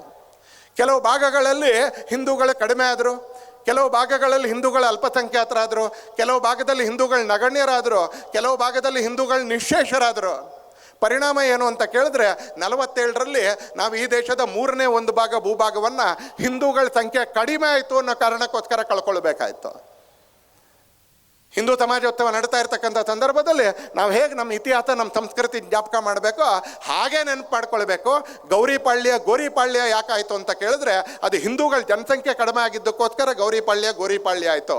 ಪೊಲೀಸರು ಇದ್ರೂ ಆಯಿತು, ಸರ್ಕಾರ ಇದ್ದಾಗಲೂ ಆಯಿತು, ನ್ಯಾಯಾಲಯ ಇದ್ದಾಗೂ ಆಯಿತು, ಎಲ್ಲವೂ ಇದ್ದಾಗಲೂ ಆಯಿತು. ಆದರೆ ಒಂದು ರಸ್ತೆಯಿಂದ ಹಿಂದೂ ಖಾಲಿ ಆದರೆ ಅಲ್ಲಿ ಗಣಪತಿ ಮೆರವಣಿಗೆ ಹೋಗೋಕ್ಕಾಗೋದಿಲ್ಲ. ಒಂದು ರಸ್ತೆಯಲ್ಲಿ ಹಿಂದೂ ಅಲ್ಪಸಂಖ್ಯಾತನಾದರೆ ಅಲ್ಲಿರ್ತಕ್ಕಂಥ ಹಿಂದೂ ದೇವಸ್ಥಾನಕ್ಕೆ ಧನುರ್ಮಾಸದಲ್ಲಿ ಹೆಣ್ಮಕ್ಳು ಬೆಳಿಗ್ಗೆ ಪೂಜೆಗೆ ಹೋಗೋಕ್ಕಾಗೋದಿಲ್ಲ. ಒಂದು ರಸ್ತೆಯಲ್ಲಿ ಹಿಂದೂಗಳ ಸಂಖ್ಯೆ ಕಡಿಮೆ ಆಯಿತು ಅಂತ ಹೇಳಿದ್ರೆ ರಾತ್ರಿ 11 ಗಂಟೆಗೆ ನೀವು ಬಾಗಿಲ ಹಾಕ್ಕೊಂಡು ನೆಮ್ಮದಿಯಿಂದ ಮಲ್ಕೊಳ್ಳೋಕೆ ಸಾಧ್ಯ ಇಲ್ಲ. ಯಾಕಂದರೆ ಹಿಂದುವಿನ ಸಂಖ್ಯೆ ಕಡಿಮೆ ಆಗ್ತಾ ಇದ್ದಂಗೆ ಅಲ್ಲಿರ್ತಕ್ಕಂಥ ವಿದ್ರೋಹಿ ಮನಸ್ಸುಗಳ ಆಟ ಕೂಡ ಜಾಸ್ತಿ ಆಗುತ್ತೆ. ಯಾಕೆ ಗೋರಿಪಾಳ್ಯ ಆಗುತ್ತೆ? ಯಾಕೆ ಚಾಮರಾಜಪೇಟೆಯಲ್ಲಿ ಯಾವುದೇ ಪಕ್ಷದ ಹಿಂದೂ ಗೆಲ್ಲಕ್ಕಾಗೋದಿಲ್ಲ? ಯಾಕೆ ಶಿವಾಜಿನಗರದಲ್ಲಿ ಯಾವುದೇ ರಾಜಕೀಯ ಪಕ್ಷದ ಹಿಂದೂ ಗೆಲ್ಲಕ್ಕಾಗೋದಿಲ್ಲ? ಯಾಕೆ ಅನೇಕ ಪಕ್ಷಗಳು ಮೈಸೂರಿನ ನರಸಿಂಹರಾಜ್ಯದಲ್ಲಿ ಹಿಂದೂಗಳಿಗೆ ಟಿಕೆಟ್ ಕೊಡೋದಿಲ್ಲ? ಆರ್ಟಿಕಲ್ 370 ಕಿತ್ತಾಕದ ಮೇಲೂ ಕೂಡ ಕಾಶ್ಮೀರ ಕಣಿವೆಯ 46 ಸೀಟ್ನಲ್ಲಿ ಒಂದರಲ್ಲೂ ಕೂಡ ಯಾಕೆ ಹಿಂದೂ ಗೆಲ್ಲೋದಿಲ್ಲ? ಆದರೆ ಅದೇ ಜಯನಗರದಲ್ಲಿ ಹಿಂದೂ ಗೆಲ್ತಾನೆ, ಅದೇ ವಿಜಯನಗರದ, ಅದೇ ಶಾಂತಿನಗರದಲ್ಲಿ ಹಿಂದೂ ಗೆಲ್ತಾರೆ. ಹಿಂದೂಗಳ ಸಂಖ್ಯೆ ಮುಸಲ್ಮಾನರು ಗೆಲ್ತಾರೆ. ಹಿಂದೂಗಳ ಸಂಖ್ಯೆ ಸ್ವಲ್ಪ ಜಾಸ್ತಿ ಇದ್ದಲ್ಲಿ ಮುಸಲ್ಮಾನರು ಗೆಲ್ತಾರೆ. ಹಿಂದೂಗಳ ಸಂಖ್ಯೆ ಜಾಸ್ತಿ ಇದ್ದಲ್ಲಿ ಕ್ರಿಶ್ಚಿಯನ್ರು ಗೆಲ್ತಾರೆ. ಆದರೆ ಹಿಂದೂಗಳ ಸಂಖ್ಯೆ ಕಡಿಮೆ ಆದಲ್ಲಿ ಎಂದೂ ಕೂಡ ಹಿಂದೂ ಗೆಲ್ಲೋದಿಲ್ಲ. ಇದು ಕೂಡ ದೇಶದಲ್ಲಿ ನಿರ್ಮಾಣ ಆಗಕ್ಕೆ ಶುರು ಆಯಿತು. ಹಿಂದೂಗಳ ಜನಸಂಖ್ಯೆ ಕಡಿಮೆ ಆಗ್ತಾ ಇದ್ದಾಗೆ ನಮ್ಮ ಪಶ್ಚಿಮದಲ್ಲಿದ್ದಂಥ ಏನು ಭಾರತ ಅಂತಿತ್ತು, ಎಲ್ಲಿ ಪಾಣಿನಿ ವ್ಯಾಕರಣ ಬರೆದಿದ್ದ, ಎಲ್ಲಿ ಲವ ತನ್ನ ಲಾಹೋರನ್ನು ಕಟ್ಟಿದ್ದ, ಎಲ್ಲಿ ತಕ್ಷಶಿಲಾ ವಿಶ್ವವಿದ್ಯಾನಿಲಯ ಇತ್ತು, ಎಲ್ಲಿ ಚಾಣಕ್ಯ ಮತ್ತು ಚಂದ್ರಗುಪ್ತರ ಅಲೆಕ್ಸಾಂಡರ್ನನ್ನು ಎದುರಿಸಿ ಓಡಿಸಿದ್ರು, ಆ ಗಾಂಧಾರ ನಮ್ಮಿಂದ ದೂರ ಆಯಿತು. ಇವತ್ತಿನ ಪಾಕಿಸ್ತಾನದ ಭೂಭಾಗ ದೂರ ಆಯ್ತು ನಮ್ಮಿಂದ. 51 ಶಕ್ತಿಪೀಠಗಳಲ್ಲಿ ಎಲ್ಲಿ ತಾಯಿಯನ್ನು ನಾವು ಆರಾಧಿಸ್ತೀವಿ, ಆ 51 ಶಕ್ತಿಪೀಠಗಳಲ್ಲಿ ಒಂದು ಶಕ್ತಿಪೀಠ ಆಗಿದ್ದಂಥ ಡಾಕೇಶ್ವರಿ ಮಂದಿರ ಇರ್ತಕ್ಕಂಥ ಡಾಕಾ ಅದು ನಮ್ಮ ದೇಶದಿಂದ ಹೊರಗಡೆ ಹೋಯ್ತು. ನಮ್ಮ ದೇಶದ ಒಳಗಡೆನೇ ಇರ್ತಕ್ಕಂಥ ಶಂಕರ ಪರ್ವತದಲ್ಲಿ ಆ ಶಂಕರಾಚಾರ್ಯರು ಪೂಜೆ ಮಾಡಿರ್ತಕ್ಕಂಥ ಜಾಗದಲ್ಲಿ ಪೂಜೆ ಮಾಡಬೇಕು ಅಂತ ಹೇಳಿದ್ರೆ ಇವತ್ತು ಶ್ರೀನಗರದಲ್ಲಿ 24 ಗಂಟೆ ಪೊಲೀಸರ ಕಾವಲು ಇರಬೇಕಾಗುತ್ತೆ. 24 ಅವರ್ ಸೆಕ್ಯೂರಿಟಿ ಇದ್ದರೆ ಮಾತ್ರ ಅಲ್ಲಿ ಪೂಜೆ ಮಾಡೋಕ್ಕಾಗುತ್ತೆ. ಖೀರ್ ಭವಾನಿ ಮಂದಿರದಲ್ಲಿ ಕಾಶ್ಮೀರಿ ಪಂಡಿತರು ಅಭಿಷೇಕ ಮಾಡಬೇಕು ಅಂತ ಹೇಳಿದ್ರೆ ದಾರಿಯಲ್ಲಿ ಇರ್ತಕ್ಕಂಥ ಎಲ್ಲ ಕಡೆಗಳಲ್ಲಿ ಮಿಲಿಟರಿ ಅವ್ರ ಪಿಕೆಟ್ ಬೇಕು. ಅಮರನಾಥ ಗುಹೆಗೆ ಹೋಗಬೇಕು ಅಂತಾದರೆ ಇವತ್ತು ಸರ್ಕಾರ 6 ತಿಂಗಳ ಮುಂಚೆಯಿಂದ ದೇಶದ ಗೃಹ ಮಂತ್ರಿಗಳು ಗಮನ ಕೊಡಬೇಕಾಗತ್ತೆ. ಯಾಕೆ ಅಂದರೆ ಹಿಂದೂ ಜನಸಂಖ್ಯೆ ಕಡಿಮೆ ಆಯಿತು. ಹಿಂದೂ ಜನಸಂಖ್ಯೆ ಯಾಕೆ ಕಡಿಮೆ ಆಯಿತು ಅಂತ ಕೇಳಿದ್ರೆ ವ್ಯವಸ್ಥಿತವಾಗಿ ಕಡಿಮೆ ಮಾಡಲಾಯಿತು ಒಂದು ಕಡೆಯಿಂದ, ಇನ್ನೊಂದು ಕಡೆಯಿಂದ ವ್ಯವಸ್ಥಿತವಾಗಿ ಜಾಸ್ತಿ ಮಾಡಲಾಯಿತು. ನಮಗೆ ಗೊತ್ತೇ ಇರಲಿಲ್ಲ ನಮ್ಮ ವೊಕ್ಯಾಬುಲರಿಗಳಲ್ಲಿ. ಒಂದು 25-30 ವರ್ಷದ ಕೆಳಗೆ ಇಲ್ಲಿ ಕೂತವ್ರಿಗೆ ಲವ್ ಜಿಹಾದ್ ಅಂತಕ್ಕಂಥ ಶಬ್ದನೇ ಗೊತ್ತಿರಲಿಲ್ಲ. ಆದರೆ ಇವತ್ತು ರಿಜಿಸ್ಟ್ರಾರ್ ಆಫೀಸ್ನಲ್ಲಿ ನಾವು ಹೋದರೆ ಪ್ರತಿನಿತ್ಯ ರಿಜಿಸ್ಟ್ರಾರ್ ಆಫೀಸಲ್ಲಿ ಯಾವುದೋ ಹಿಂದೂ ಹೆಣ್ಣುಮಗಳು ಮುಸಲ್ಮಾನ್ ಹುಡುಗನ ಜೊತೆ ಮದುವೆ ಆಗ್ತಾ ಇರುವಂಥ ರಿಜಿಸ್ಟ್ರೇಷನ್ಗೆ ಅಲ್ಲಿ ನೋಟಿಸ್ ಏನು ಹಾಕಬೇಕೋ ನೋಟಿಸ್ ಹಾಕ್ತಾ ಇರ್ತಾರೆ. ಇಲ್ಲಿ ಕೂತ್ಕೊಂಡಿರ್ತಕ್ಕಂಥ ತುಂಬ ಜನರಿಗೆ 25 ವರ್ಷದ ಕೆಳಗೆ ಲವ್ ಜಿಹಾದ್ ಅನ್ನೋ ಶಬ್ದ ನಾವು ಕೇಳೇ ಇರಲಿಲ್ಲ ನಮ್ಮ. ನೀವು ಮಂಗಳೂರಿನಿಂದ ಇವತ್ತು ತಿರುವನಂತಪುರದ ಕಡೆಗೆ ನೀವು ಹೊರಟ್ರೆ ನೀವು ಭಾರತದಲ್ಲಿದ್ದೀರೋ ಅಥವಾ ಅರಬ್ ದೇಶದಲ್ಲಿದ್ದೀರೋ ಅಂತಕ್ಕಂಥ ಸಂಶಯ ಆಗುತ್ತೆ. ಕಪ್ಪು ಬೋರ್ಡ್ಗಳು ನಮ್ಮ ದೇಶದಲ್ಲಿ ಎಂದೂ ತಿಂದೇ ಇರತಕ್ಕಂಥ ರೀತಿಯ ವಿಚಿತ್ರವಾಗಿರ್ತಕ್ಕಂಥ ಹೆಸರುಗಳು ನಮ್ಮ ದೇಶದಲ್ಲಿ. ನಮ್ಮ ದೇಶದ ಮುಸಲ್ಮಾನರ ಹೆಸರು ನಮಗೂ ಕೂಡ ಚೆನ್ನಾಗಿ ಗೊತ್ತು, ಆದರೆ ಎಂದೂ ನಾವು ಕೇಳದೇ ಇರತಕ್ಕಂಥ ರೀತಿಯ ಹೆಸರುಗಳು. ನೀವು ಮಂಗಳೂರಿಂದ ಆರಂಭ ಮಾಡಿ ತಿರುವನಂತಪುರ ಬರೋದವರೆಗೆ ನೀವೇನಾದರೂ ರಸ್ತೆಯಲ್ಲಿ ಆರಾಮಾಗಿ ನಿಧಾನಕ್ಕೆ ಆ ಕಡೆ ಈ ಕಡೆ ಎರಡೂ ಕಡೆ ನೋಡ್ಕೊಂಡೋದ್ರೆ ನಾನು ನಿಮ್ಮ ಎದುರಿಗೆ ಸದಾಕಾಲ ಓಡಾಡ್ತಾ ಇರೋವಂಥವನಾಗ ಹೇಳ್ತೀನಿ, ನಾವು ಭಾರತದಲ್ಲಿದ್ದೀವೋ ಇನ್ನೊಂದು ದೇಶದಲ್ಲಿದ್ದೀವೋ, ಈ ದೇಶದಲ್ಲಿ ಜನಸಂಖ್ಯೆಯನ್ನು ವ್ಯತ್ಯಾಸ ಮಾಡಲಾಯಿತು. ಈ ದೇಶದಲ್ಲಿ ಜನಸಂಖ್ಯೆಯನ್ನು ವ್ಯತ್ಯಾಸ ಮಾಡಲಾಯಿತು. ಹಾಗಾಗಿ ಒಂದಷ್ಟು ಭೂಭಾಗಗಳನ್ನ ಕಳ್ಕೊಂಡು ಇನ್ನೊಂದಷ್ಟು ಭೂಭಾಗಗಳಲ್ಲಿ ಇವತ್ತು ನಮ್ಮ ದೇಶದ ಯಾರ ವಿರುದ್ಧನೂ ಅಲ್ಲ. ನಾವು ಗಣಪತಿ ಮೆರವಣಿಗೆ ತೆಗಿತೀವಿ ಅಂದರೆ ಯಾರ ವಿರುದ್ಧ ತೆಗಿತೀವಿ ನಾವು? ಗಣಪತಿ ಮೆರವಣಿಗೆಯಲ್ಲಿ ಸಂಗೀತ ಹಾಕ್ತೀವಿ ಅಂದರೆ, ಅಯ್ಯಪ್ಪನ ಮೆರವಣಿಗೆಯಲ್ಲಿ ಸಂಗೀತ ಹಾಕ್ತೀವಿ ಅಂತ ಹೇಳಿದ್ರೆ, ನವರಾತ್ರಿ ದುರ್ಗೆ ಮೆರವಣಿಗೆಯಲ್ಲಿ ಸಂಗೀತ ಹಾಕ್ತೀವಿ ಅಂತ ಹೇಳಿದ್ರೆ ಕಿವಿಗೆ ಇಂಪಾಗಿರುತ್ತೆ, ಸಂಸ್ಕಾರ ಕೊಡುತ್ತೆ. ನಮ್ಗೆ ಸಂಗೀತ ಬೇಡ, ನಮಗೆ ಮೆರವಣಿಗೆ ಬೇಡ ಅಂತಕ್ಕಂಥ ಒಂದು ಹೊಸ ಪ್ರವೃತ್ತಿ, ಆಮಿಷಕ್ಕೊಳಗಾಗಿ ಮತಾಂತರ ಮಾಡ್ತಕ್ಕಂಥ ಒಂದು ಹೊಸ ಪ್ರವೃತ್ತಿ ಇಡೀ ದೇಶದಲ್ಲಿ ಶುರು ಆಯಿತು. ಮಾರ್ಕೆಟಿಂಗ್ ಏಜೆನ್ಸಿಗಳು, ನಮ್ಮ ದೇಶದಲ್ಲಿ ಧರ್ಮ ಎಂದು ಮಾರ್ಕೆಟಿಂಗ್ ಏಜೆನ್ಸಿ ಅಲ್ಲ. 3 ಜನ ಪೂಜ್ಯ ಸ್ವಾಮೀಜಿಗಳು, ಪೂಜ್ಯ ಮಾತಾಜಿ ಕೂತಿದ್ದಾರೆ. ಇವ್ರು ಯಾರು? ಪೂಜ್ಯ ಶ್ರೀ ಶ್ರೀ ಸೌಮ್ಯನಾಥ ಸ್ವಾಮಿಗಳು ಒಕ್ಕಲಿಗ ಪರಂಪರೆಗೆ ಸೇರಿರ್ತಕ್ಕಂಥವ್ರು. ಅವ್ರು ಇಲ್ಲಿ ಬಾಲಗಂಗಾಧರನಾಥ ಮಹಾಸ್ವಾಮಿಗಳ ಹೆಸರಿನಲ್ಲಿರ್ತಕ್ಕಂಥ ಕ್ರೀಡಾಂಗಣದಲ್ಲಿ ಬೇರೆ ಜಾತಿಯವ್ರನ್ನ ಒಕ್ಕಲಿಗರನ್ನಾಗಿ ಮತಾಂತರ ಮಾಡ್ತಕ್ಕಂಥ ಒಂದೇ ಒಂದು ಕಾರ್ಯಕ್ರಮವನ್ನು ಇವತ್ತು ಹಿಂಗೆ ಮಾಡಲಿಲ್ಲ. ನಮ್ಮ ಹತ್ರ ಮಾರ್ಕೆಟಿಂಗ್ ಏಜೆನ್ಸಿನೂ ಇಲ್ಲ, ಪಬ್ಲಿಸಿಟಿ ಏಜೆನ್ಸಿನೂ ಇಲ್ಲ. ನಮ್ಮ ಹತ್ರ ಸ್ಪಿರಿಚುಯಾಲಿಟಿಯನ್ನು ಆರಾಧನೆ ಮಾಡ್ತಕ್ಕಂಥ ಪ್ರವೃತ್ತಿ ಇದೆ. ಯಾರು ಬರ್ತಾರೋ ಅವ್ರಿಗೆ ನಮ್ಮ ಸಿದ್ಧಾಂತ ಹೇಳ್ತೀವಿ, ಯಾರು ಬರ್ತಾರೋ ಅವ್ರಿಗೆ ನಮ್ಮ ಪರಂಪರೆಯನ್ನು ಹೇಳ್ತೀವಿ. ಬಾಪ ನೀನು ಇಲ್ಲಿಗೆ ಬಂದರೆ ಇದು ಮಾಡ್ತೀನಿ, ನೀನು ಇಲ್ಲಿಗೆ ಬಂದರೆ ಇದು ಮಾಡ್ತೀನಿ, ಆಮಿಷ ಆಗುವ ಜನಸಂಖ್ಯೆ ವ್ಯತ್ಯಾಸ ಆಗ್ತಾ ಹೋಯ್ತು. ಜನಸಂಖ್ಯೆ ವ್ಯತ್ಯಾಸ ಆಗ್ತಾ ಹೋಯ್ತು. ಆ ಕಾರಣಕ್ಕೆ ಇವತ್ತು ನಮ್ಮ ಮನೆಗಳು ಸಂತ್ರಸ್ತ ಆಗಿದ್ದಾವೆ, ನಮ್ಮ ಸಮಾಜ ಸಂತ್ರಸ್ತವಾಗಿದೆ, ನಮ್ಮ ರಾಜಕೀಯ ನಿಲುವುಗಳು ಇವತ್ತು ಆಘಾತಕ್ಕೊಳಗಾಗಿದ್ದಾವೆ, ನಮ್ಮ ಉದ್ಯಮಗಳು ಆಘಾತಕ್ಕೊಳಗಾಗ್ತಾ ಇದ್ದಾವೆ ಇವತ್ತು. ಹೀಗೆ ಕಳೆದ 1-1.5 ಸಾವಿರ ವರ್ಷಗಳಲ್ಲಿ ಈ ದೇಶ ತನ್ನತನವನ್ನು ಸ್ವಲ್ಪ ಮರ್ತಿದ್ರಿಂದ, ತನ್ನತನದಲ್ಲಿ ಸ್ವಲ್ಪ ದೌರ್ಬಲ್ಯ ಒಳಗೆ ಇಣುಕಿದ್ರಿಂದ ನಾವು ಅನೇಕ ಸಂಗತಿಗಳನ್ನ ಅನುಭವಿಸ್ಬೇಕಾಯ್ತು. ಒಂದು ಹೊರಗಡೆಯಿಂದ ಈ ಥರದ ಅನೇಕ ಸಂಗತಿಗಳು ಕಳೆದ 1000 ವರ್ಷಗಳಿಂದ ಆದರೆ, ಕಳೆದ 100 ವರ್ಷಗಳಲ್ಲಿ ನಮ್ಮ ಒಳಗಡೆನೇ ಕೆಲವು ಸಮಸ್ಯೆಗಳು ಆರಂಭ ಆಯಿತು. ಮೊದಲನೇದು, ನಮ್ಮ ಒಳಗಡೆ ಜಾತಿ ಇತ್ತು, ಜಾತೀಯತೆ ಇರಲಿಲ್ಲ. ಜಾತೀಯತೆ ಇರಲಿಲ್ಲ. ನೀವು ವೇದಗಳ ಕಾಲವನ್ನು ನೋಡಿದ್ರೆ ಅವತ್ತು ಯಾವ ಜಾತಿ ಅಂತ ಗೊತ್ತಿರಲಿಲ್ಲ, ಆದರೆ ಇವತ್ತು ಯಾವ ಜಾತಿಯಿಂದ ಗುರುತಿಸ್ತಾರೋ ಆ ರೀತಿಯ ಎಲ್ಲ ಜಾತಿಯವರು ವೇದ ಕಲ್ತಿದ್ದಕ್ಕೆ ನಮ್ಮ ಹತ್ರ ಸಾಕ್ಷಿ ಸಿಗುತ್ತೆ. ಮಹಿಳೆಯರು ವೇದ ವಿದ್ವಾಂಸರಾಗಿದ್ದಕ್ಕೆ ನಮ್ಮ ಹತ್ರ ಸಾಕ್ಷಿ ಸಿಗುತ್ತೆ. ಮಹಿಳೆಯರು ವೇದ ವಿದ್ವಾಂಸರಾಗಿದ್ದಕ್ಕೆ. ಆದರೆ ನಿಧಾನಕ್ಕೆ ಹೆಣ್ಣು ಮಕ್ಕಳನ್ನ ಶಿಕ್ಷಣದಿಂದ ದೂರ ಇಡಬೇಕು, ಈ ಜಾತಿಯವ್ರನ್ನ ಧಾರ್ಮಿಕ ಶಿಕ್ಷಣದಿಂದ ದೂರ ಇಡಬೇಕು. ಜಾತಿ ಹೋಯ್ತು, ಜಾತೀಯತೆ ಬಂತು. ಜಾತಿ ಹೋಯ್ತು, ಜಾತಿವಾದ ಆರಂಭ ಆಯಿತು. ಯಾವಾಗ ಜಾತಿವಾದ ಆರಂಭ ಆಯಿತು, ಜಾತೀಯತೆ ಆರಂಭ ಆಯಿತು, ನಿಧಾನಕ್ಕೆ ಇನ್ನೊಂದು ಸ್ವಲ್ಪ ಎಕ್ಸ್ಟ್ರೀಮ್ಗೆ ಹೋಗ್ತಾ ಅಸ್ಪೃಶ್ಯತೆ ಅನ್ನೋದು ನಮ್ಮ ಸಮಾಜದೊಳಗಡೆ ಬಂತು. ಸಾಕಿರ್ತಕ್ಕಂಥ ನಾಯಿಯನ್ನು, ಸಾಕಿರ್ತಕ್ಕಂಥ ಬೆಕ್ಕನ್ನು ಊಟ ಮಾಡ್ತಾ ಇರುವಾಗಲೂ ಅಪ್ಕೊಳ್ತಕ್ಕಂಥ ಜನ, ಸಾಕಿರುವಂಥ ನಾಯಿಯನ್ನು ಹಾಸಿಗೆಯಲ್ಲೂ ತಮ್ಮ ಜೊತೆಗೆ ಮಲಗಿಸ್ಕೊಳ್ತಕ್ಕಂಥ ಜನ, ತಮ್ಮದೇ ರೀತಿಯಲ್ಲಿ ಭಗವಂತನ ಸೃಷ್ಟಿಯಲ್ಲಿ ರಕ್ತ ಮಾಂಸಗಳನ್ನ ಇಟ್ಕೊಂಡು ಹುಟ್ಟಿರ್ತಕ್ಕಂಥ ವ್ಯಕ್ತಿಯನ್ನು ಮುಟ್ಟಿಸ್ಕೊಳ್ಳಲ್ಲ ಅಂತ ಅನ್ಸಕ್ಕೆ ಶುರು ಮಾಡಿದ್ರು. ಮುಟ್ಟಿಸ್ಕೊಳ್ಳಲ್ಲ ಅನ್ನೋ ಪ್ರವೃತ್ತಿ ಆರಂಭ ಆಯ್ತು. ಮೊನ್ನೆ ಒಬ್ಬರ ಅನುಭವವನ್ನು ಓದ್ದೆ. ಅವ್ರ ಮನೇಲಿ ಒಬ್ಬ ಗೃಹಸ್ಥರು ಅವ್ರ ಫೇಸ್ಬುಕ್ನಲ್ಲಿ ದೀರ್ಘವಾಗಿ ಬರೆದಿದ್ದಾರೆ, ಎಲ್ಲಿಯೋ ಸರಿ ಹೋಗಬೇಕು ಅಂತ. ಅವ್ರೇನು ಸಂಘದ ಸ್ವಯಂ ಸೇವಕ ಅಂತ ನನಗೆ ಅನ್ನಿಸ್ಲಿಲ್ಲ ಅವ್ರು ಬರಿತಾ ಇರಬೇಕಾದ್ರೆ. ಅವ್ರ ಮಗನ ಸ್ಕೂಲ್ನಲ್ಲಿ ಟೀಚರ್ ಕೇಳಿದ್ದಾರೆ, ನಿಮಗೆ ಜಾರ್ಜ್ ವಾಷಿಂಗ್ಟನ್ ಗೊತ್ತು, ಬಿಲ್ ಕ್ಲಿಂಟನ್ ಗೊತ್ತು, ಈಗಿರ್ತಕ್ಕಂಥ ರಾಷ್ಟ್ರಾಧ್ಯಕ್ಷರು ಟ್ರಂಪ್ ಗೊತ್ತು, ಇದಕ್ಕೆ ಹಿಂದಿನವ್ರು ಜೋ ಬಿಡೆನ್ ಗೊತ್ತು, ಭಾರತ ಇದರದ್ದು ಇಂಗ್ಲೆಂಡಿನ ಪ್ರಧಾನಮಂತ್ರಿ ಹೆಸರು ಗೊತ್ತು, ಚೀನಾದ ಅಧ್ಯಕ್ಷರ ಹೆಸರು ಗೊತ್ತು, ಜೆಲೆನ್ಸ್ಕಿ ಗೊತ್ತು, ಪ್ಯೂಟಿನ್ ಗೊತ್ತು ಅಂತ ಹೇಳ್ತಾ ಆ ಕ್ಲಾಸಿನ ಟೀಚರು ಮುಂದಿನ ವಾಕ್ಯ ಹೇಳ್ತಾರಂತೆ, ನಿಮ್ಮೆಲ್ಲರ ಮನೇಲಿ ಕಸ ಗುಡ್ಸೋಕ್ಕೆ ಕೆಲಸ ಮಾಡೋಕ್ಕೆ ಅಂತ ಒಬ್ಬ ಹೆಣ್ಮಗಳು ಬರ್ತಾಳಲ್ಲ, ಆಕೆ ಹೆಸರು ಎಷ್ಟು ಜನರು ಗೊತ್ತು ಅಂತ ಕ್ಲಾಸಲ್ಲಿ ಟೀಚರ್ ಕೇಳ್ತಾರಂತೆ. ನನ್ನ ಮಗನ ಕ್ಲಾಸಲ್ಲಿ ಟೀಚರ್ ಕೇಳಿದ್ರು ಅಂತ ಇವ್ರು ಬರೀತಾರೆ. ಇವ್ರ ಮಗನನ್ನೂ ಸೇರಿಸಿ, 6ನೇ 7ನೇ ಕ್ಲಾಸ್ನಲ್ಲಿ ಹೋಗ್ತಕ್ಕಂಥ ಇವ್ರ ಮಗನನ್ನೂ ಸೇರಿಸಿ ಆ ಕ್ಲಾಸಲ್ಲಿ ಇರ್ತಕ್ಕಂಥ ಒಂದು 90 ಜನ ಮಕ್ಕಳಿಗೆ ತಮ್ಮ ಮನೇಲಿ ಯಾರು ಮನೇಲಿ ಕಸ ಗುಡ್ಸೋಕ್ಕೆ ಕೆಲಸ ಮಾಡೋಕ್ಕೆ ಅಂತ ಬರ್ತಾರೆ ಆ ತಾಯಿ ಹೆಸರು ಗೊತ್ತಿರಲಿಲ್ಲ. ಇವ್ರಿಗೆ ಜಾರ್ಜ್ ವಾಷಿಂಗ್ಟನ್ ಗೊತ್ತು, ಇವ್ರಿಗೆ ಡೊನಾಲ್ಡ್ ಟ್ರಂಪ್ ಗೊತ್ತು. ಯಾರ ಜೊತೆ ಜೀವನದಲ್ಲಿ ಇವ್ರಿಗೇನು ಕೆಲಸ ಬರಲ್ವೋ, ಯಾರ ಜೊತೆ ಜೀವನದಲ್ಲಿ ಇವ್ರಿಗೆ ಸಂಪರ್ಕನೇ ಬರೋದಿಲ್ವೋ, ಯಾರ ಜೊತೆ ಜೀವನದಲ್ಲಿ ಯಾವುದು ಲೇನಾದೇನ ಯಾವುದೂ ಕೂಡ ಇಲ್ವೋ ಅಂಥವ್ರ ಹೆಸರೆಲ್ಲ ಇವ್ರಿಗೆ ಗೊತ್ತು, ಅವ್ರ ಹುಟ್ಟದಬ್ಬ ಗೊತ್ತು, ಅವ್ರ ಚರಿತ್ರೆ ಇವ್ರಿಗೆ ಗೊತ್ತು.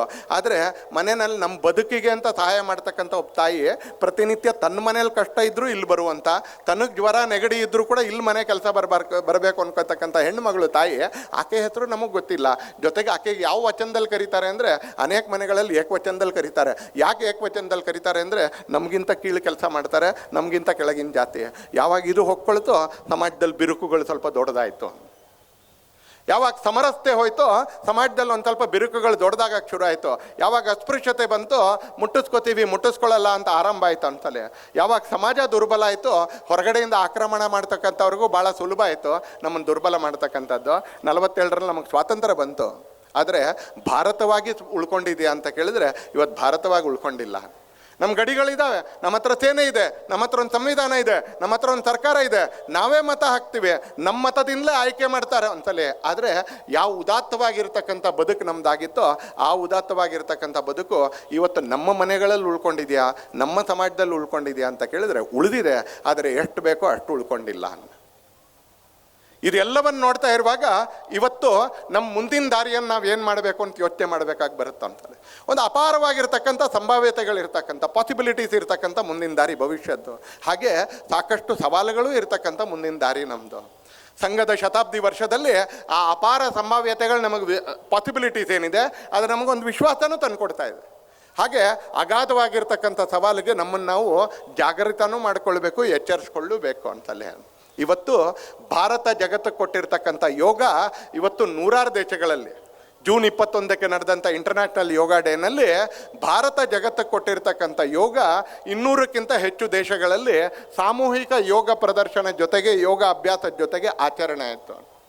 ಇವತ್ತು ಜಗತ್ತಿನ ಮೂಲೆ ಮೂಲೆಗಳಲ್ಲಿ ಒಂದು ಲಿವಿಂಗ್ ಸ್ಟೈಲ್ನ ಹೆಸರಿನಲ್ಲಿ, ಒಂದು ವೇ ಆಫ್ ಲಿವಿಂಗ್ನ ಹೆಸರಿನಲ್ಲಿ ಇವತ್ತು ಹೆಲ್ತ್ ಪ್ರಾಕ್ಟೀಸ್ಗಳಲ್ಲಿ ಭಾರತದ ಯೋಗ ಸೇರಿಕೊಂಡಿದೆ. ಹೆಮ್ಮೆ ತರ್ತಾ ಇಲ್ವಾ ಅಂತ ಕೇಳಿದ್ರೆ ಹೆಮ್ಮೆ ತರುತ್ತೆ ನಮಗೆ. ಇವತ್ತು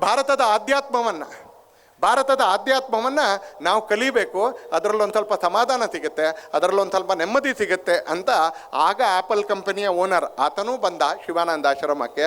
ಈಗಲೂ ಕೂಡ ಲಕ್ಷಾಂತರ ಜನ ಯಾರು ಭೌತಿಕವಾಗಿ ತುಂಬ ಅಭಿವೃದ್ಧಿಗೊಳಗಾಗಿದ್ದಾರೋ, ಯಾರು ತಾಂತ್ರಿಕವಾಗಿ ತುಂಬ ಬೆಳೆದಿದ್ದಾರೋ, ಯಾರು ಹಣದ ವಿಷಯದಲ್ಲಿ ತುಂಬ ಗಟ್ಟಿಗರಾಗಿದ್ದಾರೋ ಅಂಥವರು ಸಮಾಧಾನ ಬೇಕು ಅಂತ ಭಾರತಕ್ಕೆ ಬರ್ತಾರೆ, ನೆಮ್ಮದಿ ಬೇಕು ಅಂತ ಭಾರತಕ್ಕೆ ಬರ್ತಾರೆ, ಆಧ್ಯಾತ್ಮ ಬೇಕು ಅಂತ ಭಾರತಕ್ಕೆ ಬರ್ತಾರೆ, ಭಕ್ತಿ ಬೇಕು ಅಂತ ಭಾರತಕ್ಕೆ ಬರ್ತಾರೆ. ಹರಿದ್ವಾರಕ್ಕೆ ಹೋಗ್ತಾರೆ, ಋಷಿಕೇಶಕ್ಕೆ ಹೋಗ್ತಾರೆ, ಮೈಸೂರಿಗೆ ಬರ್ತಾರೆ, ಕೊಯಮತ್ತೂರಿಗೆ ಬರ್ತಾರೆ, ಕಾಂಚಿಗೆ ಬರ್ತಾರೆ, ನೆಮ್ಮದಿಗೋಸ್ಕರ ಬರ್ತಾರೆ, ಆನಂದಕ್ಕೆ ಬರ್ತಾರೆ, ಯೋಗಕ್ಕೋಸ್ಕರ ಬರ್ತಾರೆ, ಭಾರತದ ಜೀವನ ಪದ್ಧತಿಗೋಸ್ಕರ ಬರ್ತಾರೆ. ಅಪಾರವಾಗಿರ್ತಕ್ಕಂಥ ವಿಶ್ವಾಸ ಇವತ್ತು ಭಾರತದ ಬಗ್ಗೆ ಬೆಳೀತಾ ಇದೆ. ಎಲ್ಲಿದೆ ಇದೆಲ್ಲ? ನಮ್ಮನೆಯಿಂದ ಇದೆ. ಎಲ್ಲ ಅರಳಿತಿದೆಲ್ಲ? ನಮ್ಮಂಥ ಮನೆಗಳಲ್ಲೇ ಅರಳಿತ್ತು. ಯಾರು ಇದನ್ನು ಜಗತ್ತಿಗೆ ತೋರಿಸ್ಕೊಟ್ಟವರು? ನಾವೇ ಬದುಕು ತೋರಿಸ್ಕೊಟ್ಟಿರ್ತಕ್ಕಂಥವ್ರು. ಆದರೆ ಜಗತ್ತು ಈ ಥರದ ಎಲ್ಲ ಸಂಗತಿಗಳನ್ನ ಮೆಚ್ಕೊಳ್ತಾ ಇರಬೇಕಾದ್ರೆ ನಮ್ಮ ಮನೆಗಳು, ನಮ್ಮ ಸಮಾಜ, ನಮ್ಮ ವ್ಯಕ್ತಿಗಳು ನಾವು ಭಾರತೀಯರಾಗಿ ಹಿಂದೂಗಳಾಗಿ ಉಳ್ಕೊಂಡಿದ್ದೀವ ಅಂತ ಕೇಳಿದರೆ there is very less Indianness and very less Hinduness in us. ನಮ್ಮ ಬದುಕಿನಲ್ಲಿ ಆ ಭಾರತೀಯತೆ ಅಂತಕ್ಕಂಥ ತುಂಬ ಕಡಿಮೆ ಇದೆ, ನಮ್ಮ ಬದುಕಿನಲ್ಲಿ ಆ ಹಿಂದೂ ಅಂತಕ್ಕಂಥ ತುಂಬ ಕಡಿಮೆ ಇದೆ. ಇವತ್ತು ಹೆಸರಿನಿಂದ ನಾನು ಹಿಂದೂ, ಮನೆಗಳಲ್ಲಿರ್ತಕ್ಕಂಥ ಕೆಲವು ಸಂಕೇತದಿಂದ ನಾನು ಹಿಂದೂ, ಆದರೆ ಆ ಮನೆ ಒಟ್ಟಿಗೆ ಇದ್ದೀವಿ ಅಲ್ಲಿ ಒಂದ್ಸಲಿ. ಆದರೆ ನಾವು ಒಂದ ಅಂತ ಕೇಳಿದ್ರೆ ಅನೇಕ ಕಡೆಗಳಲ್ಲಿ ಒಂದು ಅಂತ ಅನಿಸೋದಿಲ್ಲ ಅಂತಲೇ. ಮನೆಗಳಲ್ಲಿ ಪರಸ್ಪರ ಮಾತಾಡೋದಕ್ಕಿಂತ ಜಾಸ್ತಿ ಅವರೆಲ್ಲರೂ ತಮ್ಮ ಮೊಬೈಲಲ್ಲಿ ಮುಳುಗಿರೋದೇ ಜಾಸ್ತಿ ಆಗುತ್ತೆ ಅಂತಲೇ. ಮನೆಗಳು ಒಟ್ಟಿಗೆ ಇದ್ದೀವ, ಊಟ ತಿಂಡಿ ಆಗುತ್ತಾ? ಎಲ್ಲ ಊಟ ತಿಂಡಿ ಆಗುತ್ತೆ.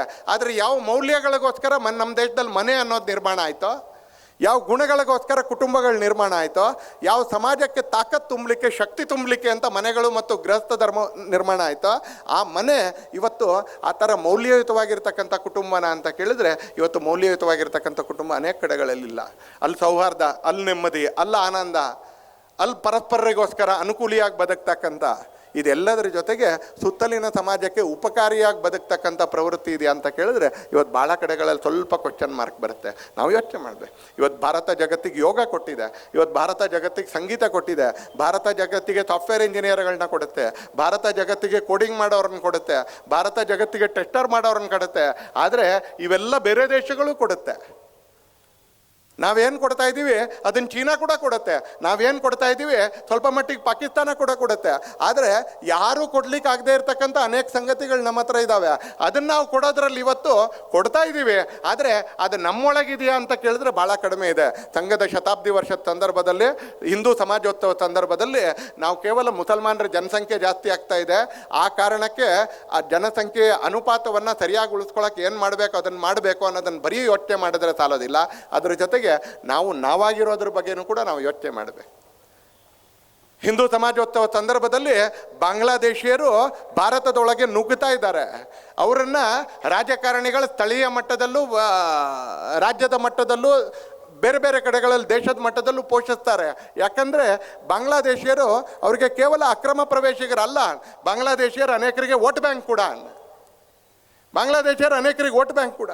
ನಮ್ಮ ಮಧ್ಯದಲ್ಲೇ ಪುನೀತ್ ಕೆರೆಹಳ್ಳಿ ಇದ್ದಾರೆ. ಹಾಂ, ಸ್ವಲ್ಪ ಒರಟಾಗಿ ಹ್ಯಾಂಡಲ್ ಮಾಡಿದ್ರು ಅವ್ರು ಹೋಗಿ ಆಧಾರ್ ಕಾರ್ಡ್ ಎಲ್ಲ ನೋಡಿ. ಆದರೆ ಪೊಲೀಸರಿಗೆ ಎಲ್ಲಾದರೂ ಒಂದು ಕಡೆ ನಾಚಿಕೆ ಆಗಬೇಕಾಗಿತ್ತು ಅಂತಾನೆ.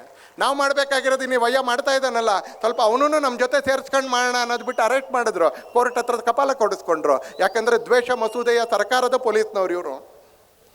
ರಂಗನಾಥ ಸ್ವಾಮಿ ದೇವಸ್ಥಾನದ ಮೇಲೆ ಟಿಪ್ಪು ಆಕ್ರಮಣ ಮಾಡ್ದ ಅಂತ ಕೇಳಿದ್ರೆ ದ್ವೇಷ ಮಸೂದೆ ಅಂತ ಹೇಳ್ತಾರೆ.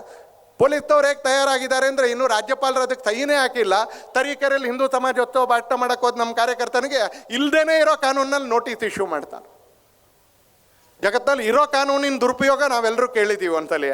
ಇಲ್ಲದೇ ಇರೋ ಕಾನೂನಿನನ್ನು ಲಾಗು ಮಾಡೋಕ್ಕೆ ಹೋಗೋದು ಅದು ಕರ್ನಾಟಕದಲ್ಲೇ. ಯಾಕಂದರೆ ಇವತ್ತು ಸರ್ಕಾರ ನಡೆಸ್ತಾ ಇರೋರು ಪಡಸಾಲೆಯಲ್ಲಿ ಇರೋರು ಬರೇ ಕಮ್ಯುನಿಸ್ಟ್ರು, ಬರೇ ಎಡಪಂಥೀಯರು. ಇವತ್ತು ಸರ್ಕಾರ ನಡೆಸ್ತಾ ಇರೋದೊಂದು ರಾಜಕೀಯ ಪಕ್ಷ ಆದರೆ ಸರ್ಕಾರ ನಡೆಸ್ತಾ ಇರೋವಂಥವ್ರು ಪಡಸಾಲೆಯಲ್ಲಿ ಕೂತಿರ್ತಕ್ಕಂಥವ್ರು ಎಲ್ಲರೂ ಎಡಪಂಥೀಯರು. ಇವತ್ತು ಅಂಥವ್ರನ್ನ ಇಟ್ಕೊಂಡು ನಡೆಸ್ತಾ ಇರೋರು ದ್ವೇಷ ಮಸೂದೆ ತರ್ತೀವಿ ಅಂತ ಹೇಳ್ತಾರೆ ಅಂತಾನೆ.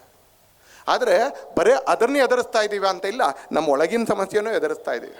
ಹಾಗಾಗಿ ಸಂಘ ದೇಶದ ಎದುರುಗಡೆ ಒಂದು 5 ವಿಷಯ ಹೇಳ್ತು.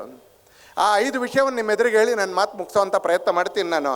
ಸಂಘ ಹೇಳ್ತು, ಹಿಂದುವಾಗಿ ಬದುಕಬೇಕು, ಹಿಂದೂ ಸಂಘರ್ಷಕ್ಕೆ ಸಿದ್ಧನಾಗಿರಬೇಕು, ಹಿಂದೂ ಸವಾಲುಗಳನ್ನ ಎದುರಿಸಬೇಕು. ಅದೆಲ್ಲದರ ಜೊತೆಗೆ ಆಂತರಿಕವಾಗಿ ಒಳಗಿನಿಂದ ಹಿಂದೂ ತನ್ನ ಅಂತಃಶಕ್ತಿನೂ ಜಾಸ್ತಿ ಮಾಡ್ಕೊಳ್ಬೇಕು. ಒಬ್ಬ ಹಿಂದುವಾಗಿ ಬದುಕಬೇಕು.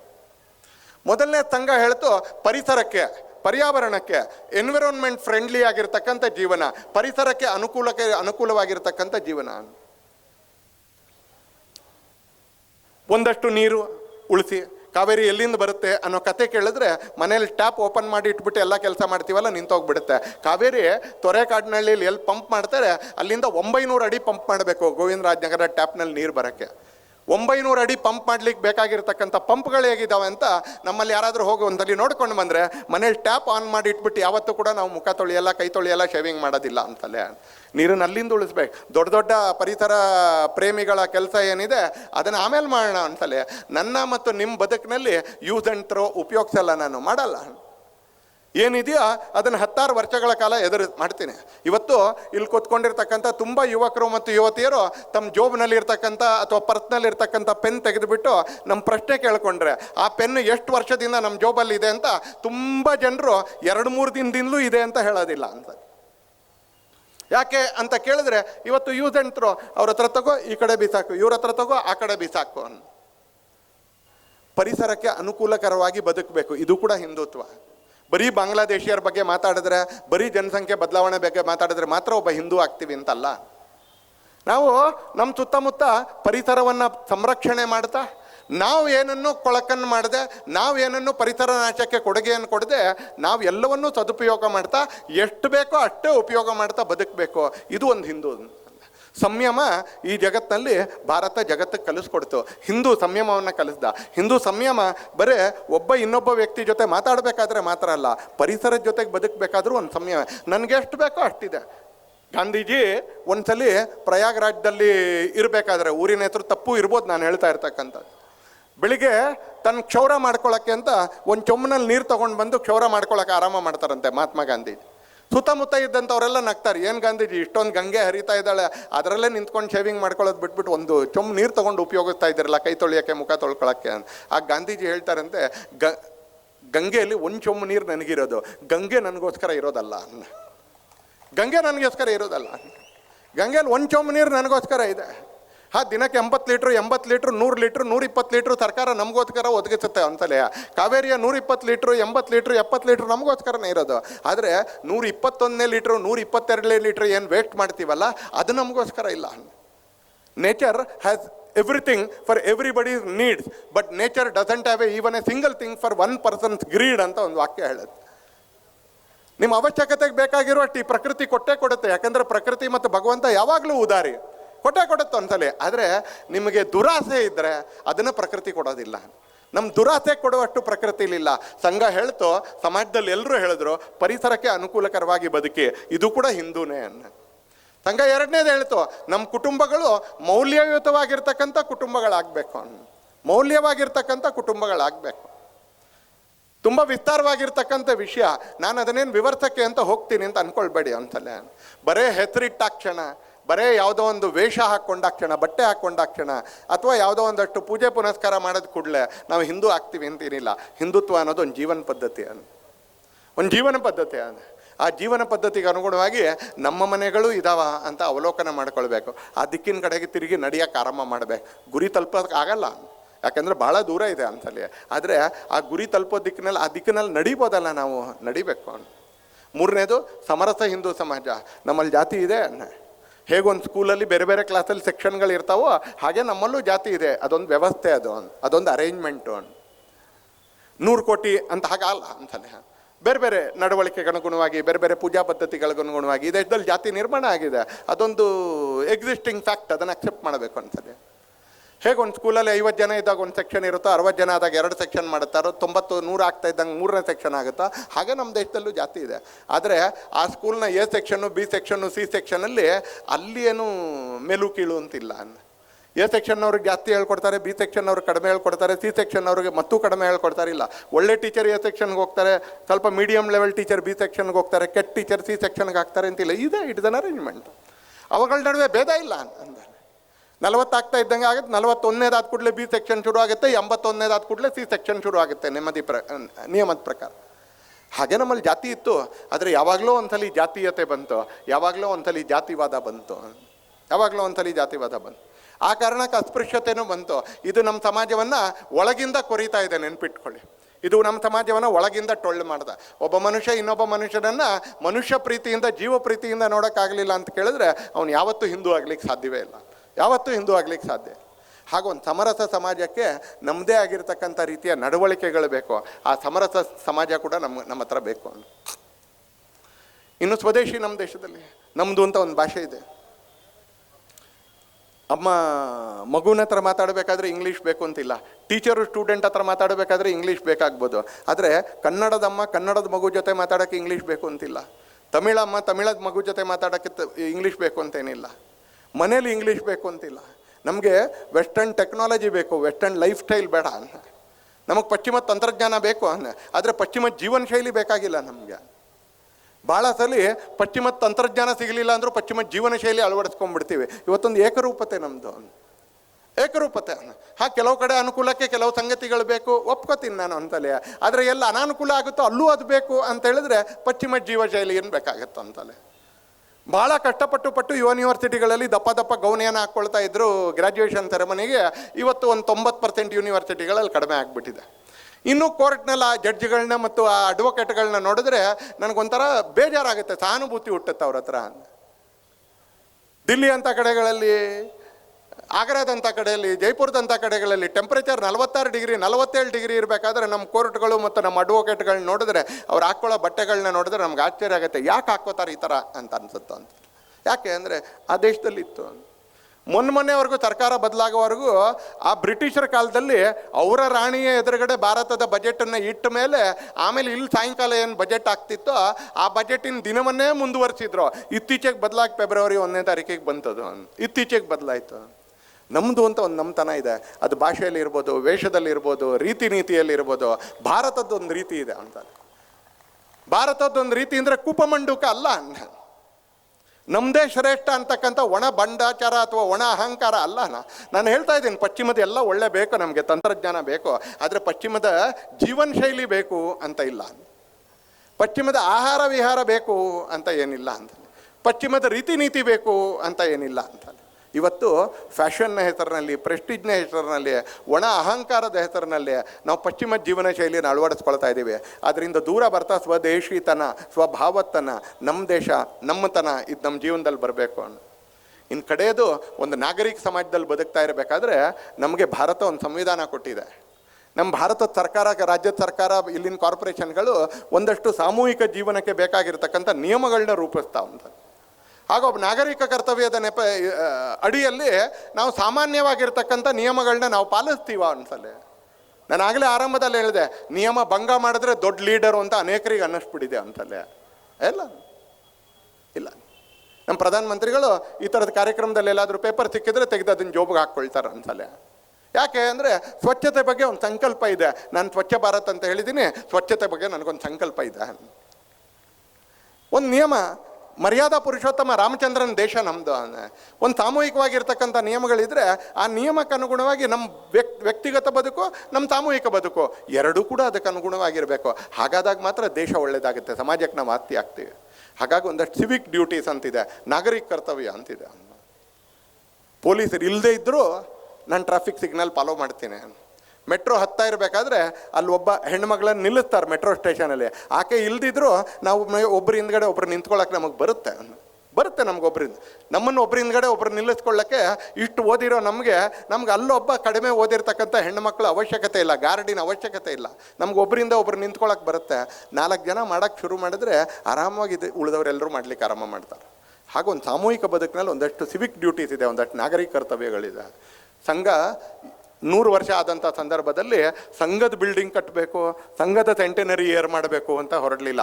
ಸರ್ಕಾರ ನಾಣ್ಯ ಪ್ರಕಟಣೆ ಮಾಡ್ತು, ಸರ್ಕಾರ ಸ್ಟ್ಯಾಂಪ್ ವಿಮೋಚನೆ ಮಾಡ್ತು, ಸರ್ಕಾರ ಮಾಡ್ತು. ಅದರಲ್ಲಿ ಸಂಘದ್ದೇನು ವಿನಂತಿ ಇರಲಿಲ್ಲ, ಬೇಡಿಕೆ ಇರಲಿಲ್ಲ, ಸರ್ಕಾರದ ಕಡೆಯಿಂದಲೇ ಮಾಡ್ತು. ಅಲ್ಲೂ ಸ್ವಯಂ ಸೇವಕರ ಇದ್ದಿದ್ದರಿಂದ ಮಾಡಿದ್ರು. ಆದರೆ ಸಂಘ ಅಪ್ಲಿಕೇಶನ್ ಹಾಕಲಿಲ್ಲ, ನಮ್ಮ ಹೆಸರಿನಲ್ಲಿ ಒಂದು ನಾಣ್ಯ, ನಮ್ಮ ಹೆಸರಿನಲ್ಲಿ ಒಂದು ಸ್ಟ್ಯಾಂಪ್ ಅಂತ ಸಂಘ ಹೇಳಲಿಲ್ಲ. ಸಂಘ ಏನು ಮಾಡ್ತು, ಸಮಾಜದ ಜೊತೆ ಕೆಲಸ ಸೇರಿ ಪಂಚಪರಿವರ್ತನೆಯ ಕೆಲಸ ಮಾಡೋಣ. ಪಂಚಪರಿವರ್ತನೆಯ ಕೆಲಸದಲ್ಲಿ ಈ 5 ಸಂಗತಿಗಳನ್ನ ಇಟ್ಕೊಂಡು ನಾವು ಮುಂದುವರಿತಾ ಇದ್ದೀವಿ. ಹಿಂದೂ ಸಮಾಜೋತ್ಸವ ಸಂದರ್ಭದಲ್ಲಿ ನಮ್ಮ ಎದುರುಗಡೆ ಇರ್ತಕ್ಕಂಥ ಸವಾಲುಗಳನ್ನೂ ನಾವು ನೆನಪಿಟ್ಕೊಂಡಿರಬೇಕು, ನಮ್ಮ ಎದುರಿಗಿರ್ತಕ್ಕಂಥ ಸವಾಲುಗಳನ್ನೂ ನಾವು ನೆನಪಿಟ್ಕೊಂಡಿರಬೇಕು. ಹಾಗೆ ನಮ್ಮ ಎದುರಿಗಿರ್ತಕ್ಕಂಥ ಅನಂತ ಅವಕಾಶಗಳನ್ನೂ ನಾವು ನೆನಪಿಟ್ಕೊಂಡಿರಬೇಕು. ನಮ್ಮ ಜೊತೆಗಿರ್ತಕ್ಕಂಥ ಒಂದು ಇತಿಹಾಸ ಏನು, ಪರಂಪರೆ ಏನು, ನಮ್ಮ ಲಿಗೆಸಿ ಏನು ಅನ್ನೋದು ಒಂದು ಹೆಮ್ಮೆಯಿಂದ ನಾವು ನೆನಪಿಟ್ಕೊಂಡಿರ್ಬೇಕು. ಇದನ್ನು ಪೀಳಿಗೆಯಿಂದ ಪೀಳಿಗೆಗೆ ನಾವು ದಾಟಿಸ್ಬೇಕು ಅನ್ಸಲ್ಲ. ಇವತ್ತು ದೇಶ ಒಂದು ದೊಡ್ಡ ಸಂಕ್ರಮಣ ಸ್ಥಿತಿಯಲ್ಲಿ ನಿಂತಿದೆ ಅನ್ಸಲ್ಲ. ಇವತ್ತು ನಾನು ಬೆಳಗ್ಗೆ ಡಾಕ್ಟರ್ ಬಾಬಾ ಸಾಹೇಬ್ ಅಂಬೇಡ್ಕರ್ ಬಗ್ಗೆ ನಾನು ಕಾಫಿರಾ ಅಂತಕ್ಕಂಥ ಒಂದು ಪುಸ್ತಕವನ್ನು ಬಿಡುಗಡೆ ಮಾಡಿದ್ದಾರೆ, ಕಾರ್ಯಕ್ರಮದಲ್ಲಿ ಉಪಸ್ಥಿತಿದ್ದು ಬಂದು. 10 ವರ್ಷದ ಕೆಳಗೆ ಆ ಥರದ ಪುಸ್ತಕಗಳು ಬಿಡುಗಡೆ ಮಾಡೋಕ್ಕೆ ಆಗ್ತಾ ಇರಲಿಲ್ಲ ಕರ್ನಾಟಕದಲ್ಲಿ. ಆದರೆ ಇವತ್ತು ನಡೀತಾ ಇರ್ತಕ್ಕಂಥ ಮಂಥನದಲ್ಲಿ 100 ಜನರಿಗೆ ಸತ್ಯ ಏನು ಅಂತ ಗೊತ್ತಾಗಕ್ಕೆ ಆರಂಭ ಆಗಿದೆ. ಭ್ರಮೇಲಿದ್ದಂಥವ್ರು ಹೊರಗಡೆ ಬರಲಿಕ್ಕೆ ಆರಂಭ ಮಾಡಿದ್ದಾರೆ. ಮನಸ್ಸಿನ ಮುಂದೆ ಕಣ್ಣಿನ ಮುಂದೆ ಇದ್ದಂಥ ಏನು ಆ ಪರದೆಗಳಿತ್ತು, ಅದು ಅನೇಕ ಕಡೆಗಳಲ್ಲಿ ಸರಿದು ಹೋಗಿದೆ ಅನ್ಸಲ್ಲ. ಇವತ್ತು ದೇಶ ಬದಲಾಗಿದೆ. ಹಾಗಾಗಿ ನಾನು ಒಂದು ಶಬ್ದ ಹೇಳಿದೆ, ಅನಂತ ಅವಕಾಶಗಳಿದೆ ನಮಗೆ, ಅನಂತವಾಗಿರ್ತಕ್ಕಂಥ ಅವಕಾಶಗಳಿದೆ, ಅನ್ಎಂಡಿಂಗ್ ಪಾಸಿಬಿಲಿಟೀಸ್, ಇನ್ಫೈನೈಟ್ ಪಾಸಿಬಿಲಿಟೀಸ್. ಹಾಗೆ ಅಷ್ಟೇ ದೊಡ್ಡ ಪ್ರಮಾಣದಲ್ಲಿ ಮತ್ತೆ ಅದೇ ಸಮಸ್ಯೆಗಳು ನಿರ್ಮಾಣ ಮಾಡ್ತಕ್ಕಂಥ ಶಕ್ತಿಗಳು ನಮ್ಮ ಹತ್ರ ಇದ್ದಾವೆ ಅಂತಾರೆ. ಅದೇ ಥರ ಶಕ್ತಿಗಳು ಅದನ್ನು ಸ್ಪರ್ಶ ಮಾಡೋಕ್ಕೆ ಅಂತ ಹೊರಟ್ರೆ ಕೆಲವರಲ್ಲಿ ರಾಜಕೀಯ ಅಂತಲೂ ಅನ್ನಿಸ್ಬೋದು. ಅದರದ್ದು ರಾಜಕೀಯ ಅಲ್ಲ, ರಾಜಕೀಯದ ರೀತಿಯಲ್ಲಿ ಇರ್ತಕ್ಕಂಥ ಸಾಮಾಜಿಕ ಸವಾಲುಗಳು. ನಾನು ಆಗಲೇ ಹೇಳಿದೆ, ಇವತ್ತು ದೇಶದಲ್ಲಿ ಒಂದು 500ರಿಂದ 600 ವಿಧಾನಸಭಾ ಕ್ಷೇತ್ರಗಳಲ್ಲಿ ಯಾವುದೇ ಪಕ್ಷದಿಂದ ಒಬ್ಬ ಹಿಂದೂ ನಿಂತು ಗೆಲ್ಲಕ್ಕಾಗೋದಿಲ್ಲ. ಯಾಕೆ ಗೆಲ್ಲಕ್ಕಾಗೋದಿಲ್ಲ? ಬಹುತ್ವ ಅಂತ ನಮಗೆ ಭಾಷಣ ಮಾಡ್ತಕ್ಕಂಥವ್ರು ನಮ್ಮ ಬಹುತ್ವದ ಬಗ್ಗೆ ಹಿಂದುತ್ವ ಕೆಲಸ ಮಾಡ್ತಾ ಇರ್ತಕ್ಕಂಥ ಸಂದರ್ಭದಲ್ಲಿ ಬಹುತ್ವದ ಬಗ್ಗೆ, ವೈವಿಧ್ಯತೆ ಬಗ್ಗೆ ಹಿಂದೂ ಸಮಾಜಕ್ಕೆ ಅಪರಿಮಿತವಾಗಿರ್ತಕ್ಕಂಥ ನಂಬಿಕೆ ಮತ್ತು ಅದನ್ನು ಅಳವಡಿಸ್ಕೊಂಡಿರ್ಬೇಕಾದ್ರೆ ಬಹುತ್ವ ಬೇರೆಯವ್ರಿಗೆ ಯಾಕಿಲ್ಲ? ನಾವು ಜೀವಪರ ಆಗಿರ್ಬೇಕಾದ್ರೆ ನಮ್ಮ ಮೇಲೊಂದು ಜೀವಪರ ಅಂತ ಹೇಳ್ತಾರಲ್ಲ, ಅಂಥವ್ರು ಸತತವಾಗಿ ಯಾಕೆ ಆಕ್ರಮಣನೇ ಮಾಡ್ತಾರೆ, ಹಿಂಸೆಯಿಂದಲೇ ಯಾಕೆ ಆಕ್ರಮಣ ಮಾಡ್ತಾರೆ? ಅದ್ರ ಬಗ್ಗೆನೂ ಕೂಡ ನಾವು ಬಹುದೊಡ್ಡ ಪ್ರಮಾಣದಲ್ಲಿ ಇವತ್ತು ಎಚ್ಚರಿಕೆಯಿಂದ ನಡಿಬೇಕಾಗಿದೆ ಅಂತಲೇ. ಇದು ಯಾರೋ ಅಧಿಕಾರದಲ್ಲಿರ್ತಕ್ಕಂಥವ್ರ, ಇದು ಯಾರೋ ಕೆಲವು ಚಳುವಳಿಗಾರರ ಕೆಲಸ ಅಲ್ಲ, ಇದು ಪ್ರತಿಯೊಬ್ಬರದ್ದು ಕೆಲಸ. ಆ ಪ್ರತಿಯೊಬ್ಬರು ತಮ್ಮ ಕರ್ತವ್ಯವನ್ನು ನೆನಪು ಮಾಡ್ಕೊಳ್ತಾ ಸವಾಲುಗಳಿಗೆ ಕಣ್ಣು ಬಿಟ್ಟು ಒಂದ್ಸಲಿ ಸವಾಲುಗಳನ್ನ ಎದುರಿಸ್ತಕ್ಕಂಥ ವ್ಯವಸ್ಥೆಗಳ ಜೊತೆ ನಮ್ಮದು ಕೈ ಜೋಡಿಸ್ತಾ, ಸವಾಲುಗಳನ್ನ ಎದುರಿಸೋಕ್ಕೆ ನಮ್ಮದು ಆಗಿರ್ತಕ್ಕಂಥ 4 ಚಟುವಟಿಕೆಗಳನ್ನ ನಡೆಸ್ತಾ ಅದು ಮಾಡ್ತಾ ಇರಬೇಕಾದ್ರೆ ಈ ಪಂಚಪರಿವರ್ತನೆಯ ಹೆಸರಿನಲ್ಲಿ ನಾವು ಮತ್ತಷ್ಟು ಹಿಂದೂ ಆಗುವ ದಿಕ್ಕಿನಲ್ಲಿ, ಮತ್ತಷ್ಟು ಭಾರತೀಯ ಆಗುವಂಥ ದಿಕ್ಕಿನಲ್ಲಿ intense Hindu, intense Indian, intense ಭಾರತೀಯ ಆಗಬೇಕಾಗಿರ್ತಕ್ಕಂಥ ಅವಶ್ಯಕತೆ. ಇಂಟೆನ್ಸ್ ಇಂಡಿಯನ್, ಇಂಟೆನ್ಸ್ ಹಿಂದೂ ಆಗೋದು ಅವಶ್ಯಕತೆ ಏನಿದೆ ಅಂತ ಕೇಳಿದ್ರೆ, ನಾನು ಜೀನ್ಸ್ ಪ್ಯಾಂಟ್ ಹಾಕ್ಕೋತಾ ಇದ್ದೀನಿ, ಇಲ್ಲ ಭಾಷಣಕಾರರು ಇವತ್ತು ಹೇಳಿದ್ದಾರೆ ಇಂಟೆನ್ಸ್ ಇಂಡಿಯನ್ ಆಗಬೇಕು ಅಂತ. ಇಂಟೆನ್ಸ್ ಹಿಂದೂ ಅಂದರೆ ನಾಳೆಯಿಂದ ಜೀನ್ಸ್ ಹಾಕ್ಕೊಳ್ಳಲ್ಲ, ಪಂಚೆ ಉಟ್ಕೊಳ್ತೀನಿ ಅಲ್ಲ ಅಂದರೆ ಇಟ್ ಈಸ್ ನಾಟ್ ಶೋ. ಅಲ್ಲಿಗೆ ತಗೊಂಡೇ ಹೋಗಬೇಡಿ ಒಂದ್ಸಲ. ಇಂಟೆನ್ಸ್ ಹಿಂದೂ ಅಂತ ಹೇಳಿದ್ರೆ ಕಾಶ್ಮೀರದಲ್ಲಿರ್ತಕ್ಕಂಥ ಪಂಡಿತನ ನೋವು ನನಗೆ ನೋವು ಅಂತ ಭಾಸ ಆಗಬೇಕು, ಬಂಗಾಳದಲ್ಲಿ ಹಿಂದೂವಿನ ಕೊಲೆ ಆದಾಗ ನೋವು ಅಂತ ಭಾಸ ಆಗಬೇಕು. ಅದಕ್ಕೆ ನಾನೇನೋ ಒಂದಷ್ಟು ಮಾಡ್ಬೋದು, ಅದನ್ನು ಮಾಡಬೇಕು. ಅದೇನದು? ಅದು ಆಯಾಯ ಸಂದರ್ಭಕ್ಕೆ ತಕ್ಕಂತೆ ನಾನೇನೋ ಮಾಡ್ಬೋದು, ನಾನೇನು ಮಾಡೋಕ್ಕಾಗುತ್ತೆ ಅಲ್ಲ. ಹಾಗೆ ಒಬ್ಬ ಇಂಟೆನ್ಸ್ ಭಾರತೀಯ ಆಗಿರಬೇಕಾಗಿರ್ತಕ್ಕಂಥ, ಒಬ್ಬ ಸಮಗ್ರ ಭಾರತೀಯ ಆಗಬೇಕಾಗಿರ್ತಕ್ಕಂಥ ಅವಶ್ಯಕತೆ ಈ ಸಂದರ್ಭದಲ್ಲಿ ಇದೆ. ಇವತ್ತು ನೆರೆದಿರ್ತಕ್ಕಂಥ ಸಾವಿರಾರು ಜನರ ಸಮ್ಮುಖದಲ್ಲಿ ನನಗೆ ಆ ಅನಂತ ಅವಕಾಶಗಳ ಬಗ್ಗೆ ಒಂದು ಹೆಮ್ಮೆ ಇದೆ ಹೇಳ್ತಾ ಇರಬೇಕಾದ್ರೆ. ಇವತ್ತು ನಕ್ಸಲಿಸಮ್ ನಮ್ಮ ದೇಶದಲ್ಲಿ ಕೊನೆಗೊಳ್ತಾ ಇದೆ. ಪ್ರಭು ಶ್ರೀ ರಾಮಚಂದ್ರನ ಮಂದಿರ ನಮ್ಮ ಎದುರುಗಡೆ ಭವ್ಯವಾಗಿ ಅದು ನಿಂತ್ಕೊಂಡು ನಿಂತಿದೆ ಅಂತಲ್ಲ. ಇವತ್ತು ಆರ್ಟಿಕಲ್ 370 ಯಾವ ಡಾಕ್ಟರ್ ಬಾಬಾ ಸಾಹೇಬ್ ಅಂಬೇಡ್ಕರ್ ಅವರ ಕಾನೂನುಗಳು ಈ ದೇಶದ ಆಳುವ ಅರಸರ ಕಾರಣಕ್ಕೆ ಕಾಶ್ಮೀರದ ಕಣಿವೆಯಲ್ಲಿ ಅನ್ವಯ ಆಗ್ತಾ ಇರಲಿಲ್ವ, ಇವತ್ತು ಡಾಕ್ಟರ್ ಬಾಬಾ ಸಾಹೇಬ್ ಅಂಬೇಡ್ಕರ್ ಅವರ ಸಂವಿಧಾನ ಜಮ್ಮು ಕಾಶ್ಮೀರದಲ್ಲಿ 100% ಇಂಪ್ಲಿಮೆಂಟ್ ಆಗ್ತಾ ಇದೆ. 100% ಇಂಪ್ಲಿಮೆಂಟ್ ಆಗ್ತಾ ಇದೆ. ನಿಮ್ಮ ಕಣ್ಣೆದುರುಗಡೆ ನಿಮ್ಮ ಜೀವನದಲ್ಲಿ ಕೃಷ್ಣ ಜನ್ಮಸ್ಥಾನದಲ್ಲಿ ಕೃಷ್ಣನ ದರ್ಶನ ಪಡಿತೀರಿ. ಹೇಳ್ತಾ ಇದ್ದೀನಿ ನಾನು ಇವತ್ತು, ನಂಬಿಕೆಯಿಂದ ಹೇಳ್ತೀನಿ, ವಿಶ್ವಾಸದಿಂದ ಹೇಳ್ತೇನೆ. ನಿಮ್ಮ ಕಣ್ಣೆದುರುಗಡೆ ನಿಮ್ಮ ಜೀವನದಲ್ಲಿ ಕಾಶಿಯಲ್ಲಿ ಅಲ್ಲಿರ್ತಕ್ಕಂಥ ಬಸವಣ್ಣ, ಅಲ್ಲಿರ್ತಕ್ಕಂಥ ನಂದಿ, ಆತ ಈಶ್ವರಲಿಂಗವನ್ನೇ ನೋಡ್ತಾನೆ. ಜಗತ್ತಿನೆಲ್ಲ ಶಿವದೇವಸ್ಥಾನಗಳಲ್ಲಿ ಶಿವಲಿಂಗವನ್ನು ದರ್ಶನ ಮಾಡ್ತಾ ಇದ್ದಾರೆ ಬಸವಣ್ಣ, ನಂದಿ. ಕಾಶಿ ಒಂದೇ ದೇವಸ್ಥಾನ, ಶಿವ ಒಂದು ಕಡೆ ಇದ್ದಾನೆ, ನಂದಿ ಒಂದು ಕಡೆ ಇದ್ದಾನೆ. ನಿಮ್ಮ ಜೀವನದಲ್ಲಿ ನಿಮ್ಮ ಕಣ್ಣೆದುರುಗಡೆ ಇಲ್ಲಿರ್ತಕ್ಕಂಥವ್ರು ಕಾಶಿಯ ಮಂದಿರದಲ್ಲಿ ಶಿವ ಎಲ್ಲಿರಬೇಕೋ ಆ ಜಾಗದಲ್ಲಿ ಇರ್ತಕ್ಕಂಥ ಶಿವನ ದರ್ಶನವನ್ನು ಮಾಡ್ತೀರಿ. ಯಾಕೆ ಅಂತ ಕೇಳಿದ್ರೆ, ಯಾವುದೋ ಒಂದು ಪಕ್ಷ ಅಧಿಕಾರದಲ್ಲಿದೆ ಆ ಕಾರಣಕ್ಕಲ್ಲ, ಯಾರೋ ಒಬ್ಬರು ಪ್ರಧಾನಮಂತ್ರಿ ಆಗಿದ್ದಾರೆ ಆ ಕಾರಣಕ್ಕಲ್ಲ. ಇವತ್ತು ದೇಶದಲ್ಲಿ ಹಿಂದೂ ಸಮಾಜೋತ್ಸವ ಮಾಡ್ತೀವಿ ಅಂತ ಕೇಳಿದ್ರೆ 1,00,000 ಸ್ಥಾನಗಳಲ್ಲಿ ಮಾಡುವಷ್ಟು ಹುಮ್ಮತ್ತು ಹಿಂದೂ ಸಮಾಜಕ್ಕಿದೆ, 1,00,000 ಸ್ಥಾನಗಳಲ್ಲಿ ಸೇರುವಷ್ಟು ತಾಕತ್ತು ಹಿಂದೂ ಸಮಾಜಕ್ಕಿದೆ, 1,00,000 ಸ್ಥಾನದಲ್ಲಿ ಮಾಡುವಷ್ಟು ಸಂಘಟಕರು ಹಿಂದೂಗಳಿಗಿದ್ದಾರೆ. ಅದರ ಕಾರಣಕ್ಕೆ ರಾಜಕೀಯದವ್ರಿಗೂ ಒಂದು ಸಂಕಲ್ಪ ಶಕ್ತಿ ಬಂದಿದೆ. ಒಂದ್ಸಲ ಮಥುರಾದ ಕೃಷ್ಣ ಜನ್ಮಸ್ಥಾನದಲ್ಲಿ ನಾವು ನೋಡ್ತೀವಿ, ಬಾಂಗ್ಲಾದೇಶದ ಆಕ್ರಮ ಪ್ರವೇಶಿಗರು ಯಾರನ್ನು ತಡೆಯೋದಕ್ಕೋಸ್ಕರ ಕೆಲವು ಚಳುವಳಿಗಾರರು ಕೆಲಸ ಮಾಡೋಕ್ಕೆ ಅಂತ ಹೊರಟಾಗ ಇಲ್ಲಿನ ನಾಚಿಕೆಗೆಟ್ಟಿರ್ತಕ್ಕಂಥ ಎಡಪಂಥೀಯ ಎಡಚರಣೆ ಪಡಸಾಲೆಯಲ್ಲಿ ಇಟ್ಟಿರ್ಕೊಂಡಿರ್ತಂಥ ಸರ್ಕಾರ ಅವ್ರನ್ನ ಬಂಧಿಸುತ್ತೋ ಆ ಬಾಂಗ್ಲಾದೇಶಿಯರನ್ನು ಕೂಡ ನಿಧಾನಕ್ಕೆ ಹೊರಗೆ ದಬ್ಬತಕ್ಕಂಥ ಕೆಲಸ ಆರಂಭ ಆಗಿದೆ. ಪ್ರವಾಹದ ರೀತಿಯಲ್ಲಿ ಮುಂದಿನ 6 ತಿಂಗಳಲ್ಲಿ ನಿಮಗೆ ಕಾಣಿಸುತ್ತೆ. 1,00,000 ಹಿಂದೂ ಸಮಾಜೋತ್ಸವಗಳು ನಡೆಸಿದ್ರಿಂದ ಏನು ಸ್ವಾಮಿ ಮಾಡಿದ್ರಿ ಅಂತ ಕೇಳಿದ್ರೆ, ರಾಮನ ಮಂದಿರನೂ ಮಾಡಿದ್ದೀವಿ, ಕೃಷ್ಣ ಜನ್ಮಸ್ಥಾನವನ್ನು ವಾಪಸ್ ತಗೊಳ್ತೀವಿ, ಕಾಶಿಯ ಈಶ್ವರಲಿಂಗವನ್ನು ಎಲ್ಲಿ ನೋಡಬೇಕು ಅಲ್ಲೇ ನೋಡ್ತೀವಿ ಅಂತಾನೆ. ಹಾಗೆ ನಮ್ಮ ದೇಶದಲ್ಲಿ ಶರಣಾಗತರಾಗಿ ಬಂದವರಿಗೆ ಸಾವಿರ ವರ್ಷಗಳಿಂದ ನಾವು ನೆಲೆ ಕೊಟ್ಟಿದ್ದೀವಿ. ಬಾಂಗ್ಲಾದೇಶದ ಶೇಖ್ ಹಸೀನಾ ಇವತ್ತು ಭಾರತದಲ್ಲಿ ಇದ್ದಾರೆ, ಅವರು ಶರಣಾಗತರಾಗಿ ಬಂದಿದ್ದಾರೆ. ಶರಣಾಗತರಾಗಿರೋರಿಗೆ ಯಾವಾಗಲೂ ಆಶ್ರಯ ಕೊಟ್ಟಿದ್ದೀವಿ. ಆದರೆ ಇಲ್ಲಿಯ ಜನಸಂಖ್ಯೆಯನ್ನು ವ್ಯತ್ಯಾಸ ಮಾಡಬೇಕು ಅಂತಕ್ಕಂಥ ಕುತಂತ್ರದಿಂದ ನೀವೇನಾದರೂ ಬರ್ತೀವಿ ಅಂತ ಹೇಳಿದರೆ, ಹೆಡೆಮುರಿ ಕಟ್ಟೋಕ್ಕೂ ಹಿಂದೂ ಸಮಾಜಕ್ಕೆ ಬರುತ್ತೆ. ಅದಕ್ಕೆ ಏನೇನು ಬದಲಾವಣೆ ಮಾಡಿ ಹೆಡೆಮುರಿ ಕಟ್ಟಬೇಕು ಅದು ಬರುತ್ತೆ. ಅದಕ್ಕೆ ಹಿಂದೂ ಸಮಾಜೋತ್ಸವಕ್ಕೆ ಮೈದಾನ ತಗೊಳ್ಳೋಕ್ಕೂ ಬರುತ್ತೆ, ವಿಜಯನಗರದಲ್ಲೂ ಗೋವಿಂದರಾಜ ನಗರದಲ್ಲೂ. ಹಾಗೆ ಅಹಿಂದೂ ಚಟುವಟಿಕೆಗಳನ್ನ ನಿಯಂತ್ರಣ ಮಾಡೋದಕ್ಕೂ ಬರುತ್ತೆ. ದ್ವೇಷ ಮಸೂದೆಯನ್ನು ಕಾನೂನಾಗೇ ಮಾಡಿದ್ರೆ 5,000 ದ್ವೇಷ ಮಸೂದೆಯ ಅಡಿಯ ಭಾಷಣಗಳನ್ನ ಮಾಡೋಕ್ಕೂ ಕೂಡ ಹಿಂದೂ ಸಮಾಜಕ್ಕೆ ಬರುತ್ತೆ. ಯಾಕಂದರೆ ಸಂತರು ಶಕ್ತಿ ಕೊಟ್ಟಿದ್ದಾರೆ, ಸಮಾಜ ನಮಗೆ ಶಕ್ತಿ ಕೊಟ್ಟಿದೆ.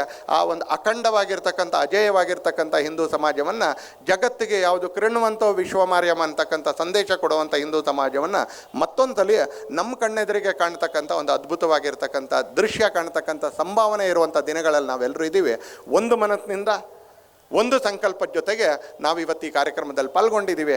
ಆ ಸಂಕಲ್ಪ ಮತ್ತು ಆ ಮಂತ್ರ ಜೀವನ ಪೂರ್ತಿ ನಮ್ಮದಾಗಲಿ ಅಂತ ಮಾತ್ರ ನಿಮ್ಮೆಲ್ಲರ ಹತ್ರ ವಿನಂತಿ ಮಾಡ್ತಾ, ಇವತ್ತಿನ ಈ ಕಾರ್ಯಕ್ರಮದಲ್ಲಿ ಪೂಜ್ಯ ಸ್ವಾಮೀಜಿಗಳ ಆಶೀರ್ವಚನಕ್ಕೂ ನೀವೆಲ್ಲರೂ ಶಾಂತತೆಯಿಂದ ಕೇಳಿದ್ದಕ್ಕೂ ಧನ್ಯವಾದಗಳನ್ನ ಸಮರ್ಪಿಸ್ತಾ, ಒಂದ್ಸಲಿ ಮತ್ತೊಮ್ಮೆ ಹೃದಯ ತುಂಬಿ ಕಂಠಪೂರ್ತಿ ತಾಯಿ ಭಾರತಿಗೆ ಜಯಘೋಷವನ್ನು ಹಾಕೋದ್ರ ಮುಖಾಂತರ ನನ್ನ ಮಾತನ್ನು ಮುಗಿಸ್ತೇನೆ.